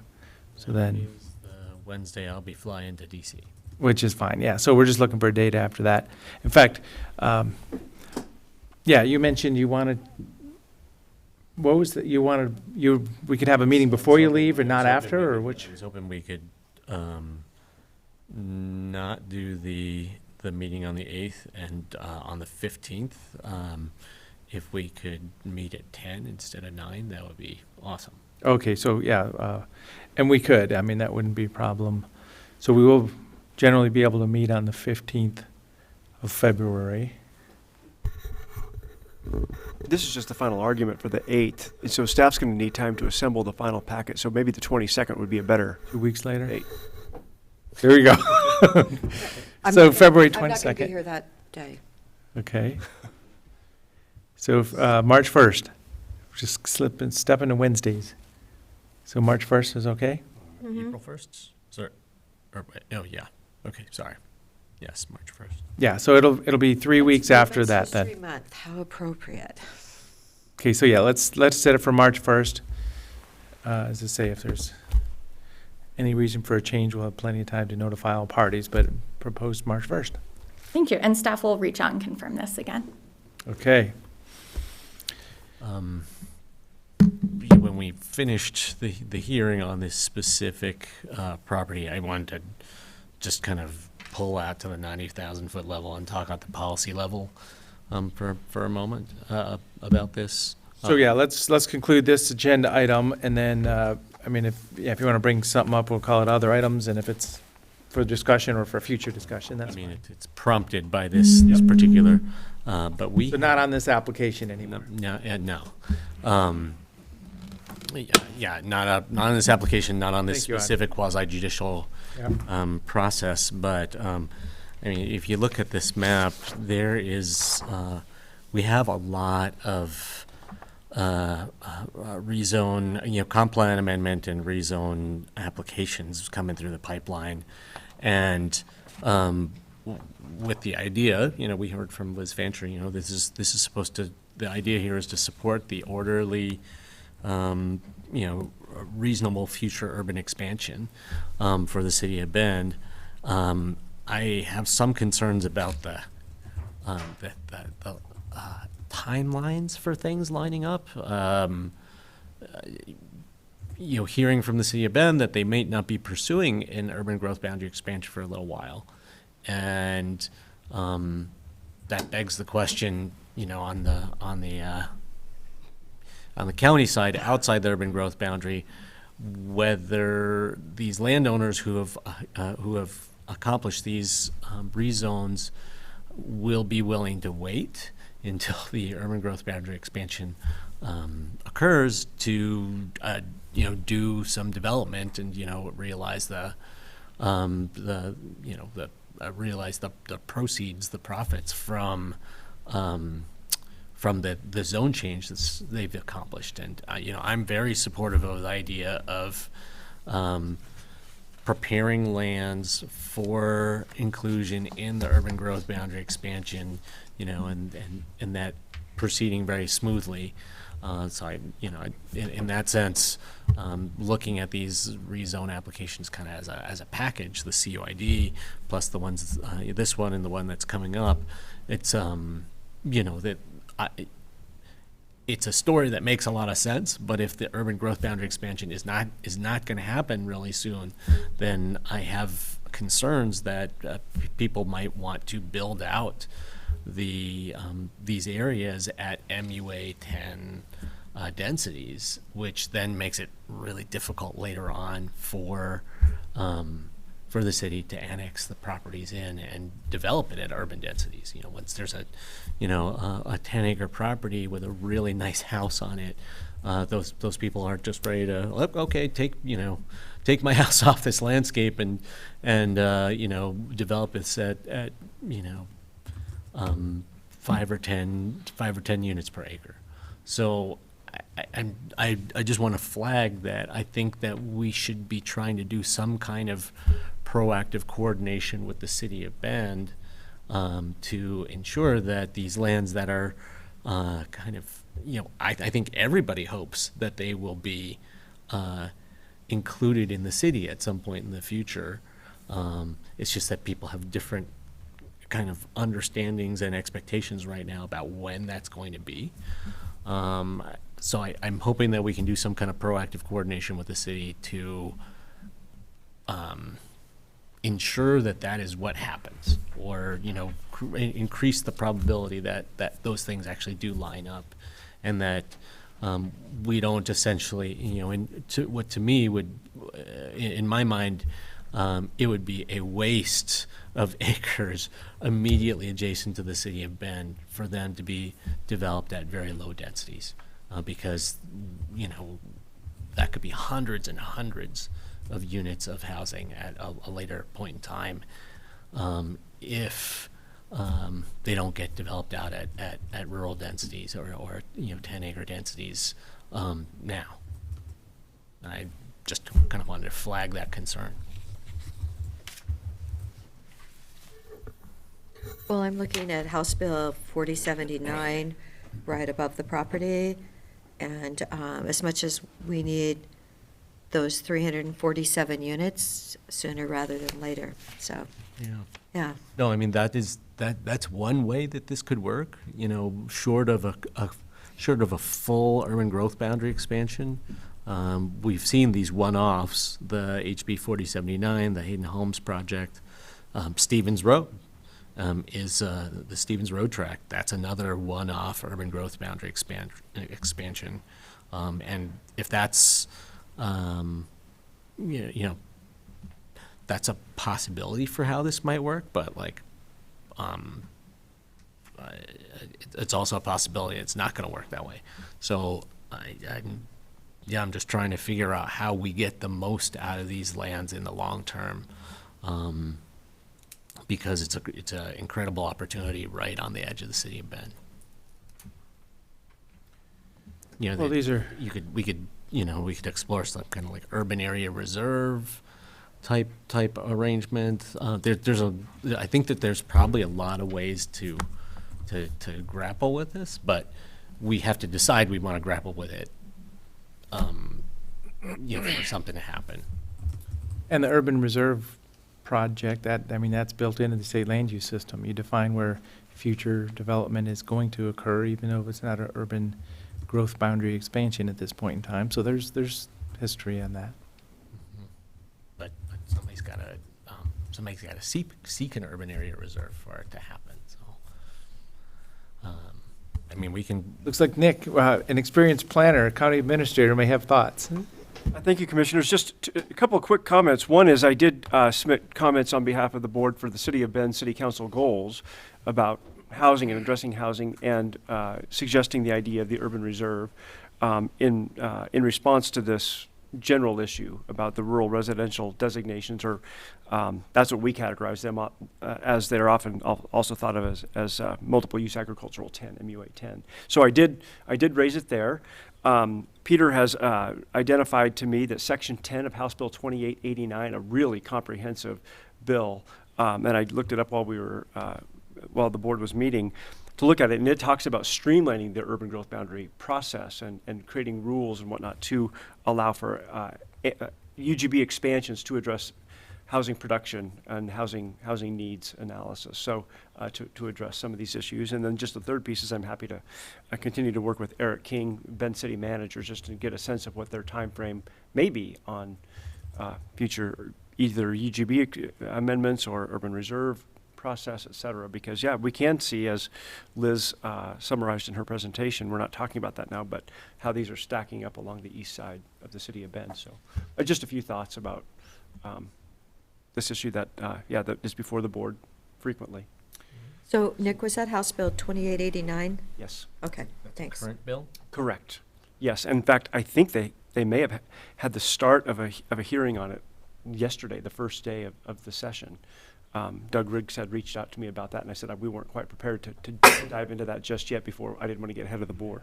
But Peter summarized, he pointed me to it's a 49-page bill, so I asked him, so what section is it? Section 10, which is very helpful just to kind of see what that looks like. So it's on our radar. Well, and, I think we're in an interesting situation where a private property owner, long history of farming, not profitable. There's a pretty black and white path that says, if you can do these justifications, just like other people have, just like the state led on, that's the path. So, it sounds like, there may be a request to have another layer here. Well, that's the path, except if we need your land or not. That's a different scenario, is what I think I'm I saying. mean, I specifically said I wanted to kind of jump to a different level and leave the quasi-judicial Oh, yeah. decision that we need to make on this property, on the subject. And I'm saying that at a higher level, too. Yeah, but at the higher level, what I know is that we have a real need for housing in our community, and if we were to fill up some of the most prime urban expansion opportunity area in the whole region with high-end, low-density development, basically we have lost a lot of opportunity for units. So that's my concern. Well, and at a high level, I think there's a lot of people looking for that, small ranchette, rural farming, little bit of elbow room style. So are we saying no to that? No, there's quite a lot of that in the county. Would we ever be able to make another parcel? Add land to that land mass? So this is what was it? We were sitting here with the Bend leadership, talking about another rezone recently. We're not adding our acres, it's rezoning acres. Is there ever a path to add acres? Privately owned, developable acres from public ownership. I think from public ownership. Yeah. But which public ownership are you talking about? Well, we have local, state, and fed. Any public ownership. I think that there are places where it would be appropriate to look at that. For example, I provided plenty of detailed information to SLED when they were interested in acquiring additional land from BLM that is land that the BLM is comfortable with disposing with for future industrial growth. And there are definitely opportunities for looking at appropriate sites, public land that could move into private development opportunities, such as the Skyline Village or whatever it's being called at this point, North Point. That's county property, right? That was BLM property. So I'm not opposed to appropriate sites being brought into private property for growth and new development. To me, there are right places to do that and there's wrong places to do that. Yeah, so this is the big conversation. It's going to go on for time, all time. I would think that our friends over at, in the Builders or Realtors Association, if you said to them, would you rather have,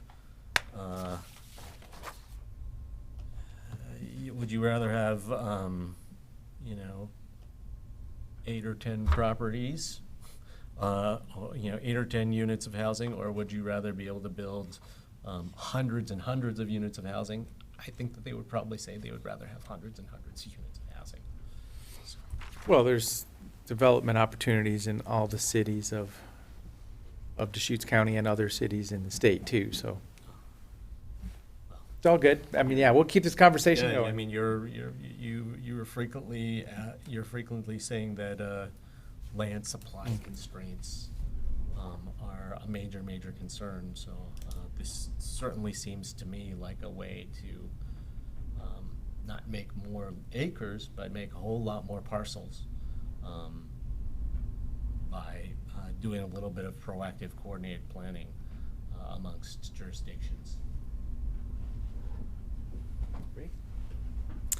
At this time, that was the end of our agenda for today. We are meeting in a kind of a follow-on board meeting work session all afternoon today and Friday for goals and objectives planning for the year. So we'll reconvene at 1 o'clock for that. Is there anything else for this? Downstairs here? 12:45. It's just 12:45 on our schedule. So what's this? There's, I think, yeah, there's. It says- So one more item, there's a brochure for the Core 3, sorry, I was almost finished, almost done. I just had this one piece of paper I wanted, Core 3 brochure. So I'm just acknowledging there's printed material promoting Core 3. It's being handed out a little bit. So I'll give this to Brenda just for our meeting minutes, just as an attachment, acknowledging the first version of a 12:30 brochure. upstairs. 12:30 upstairs for goals and objectives. With that, meeting adjourned.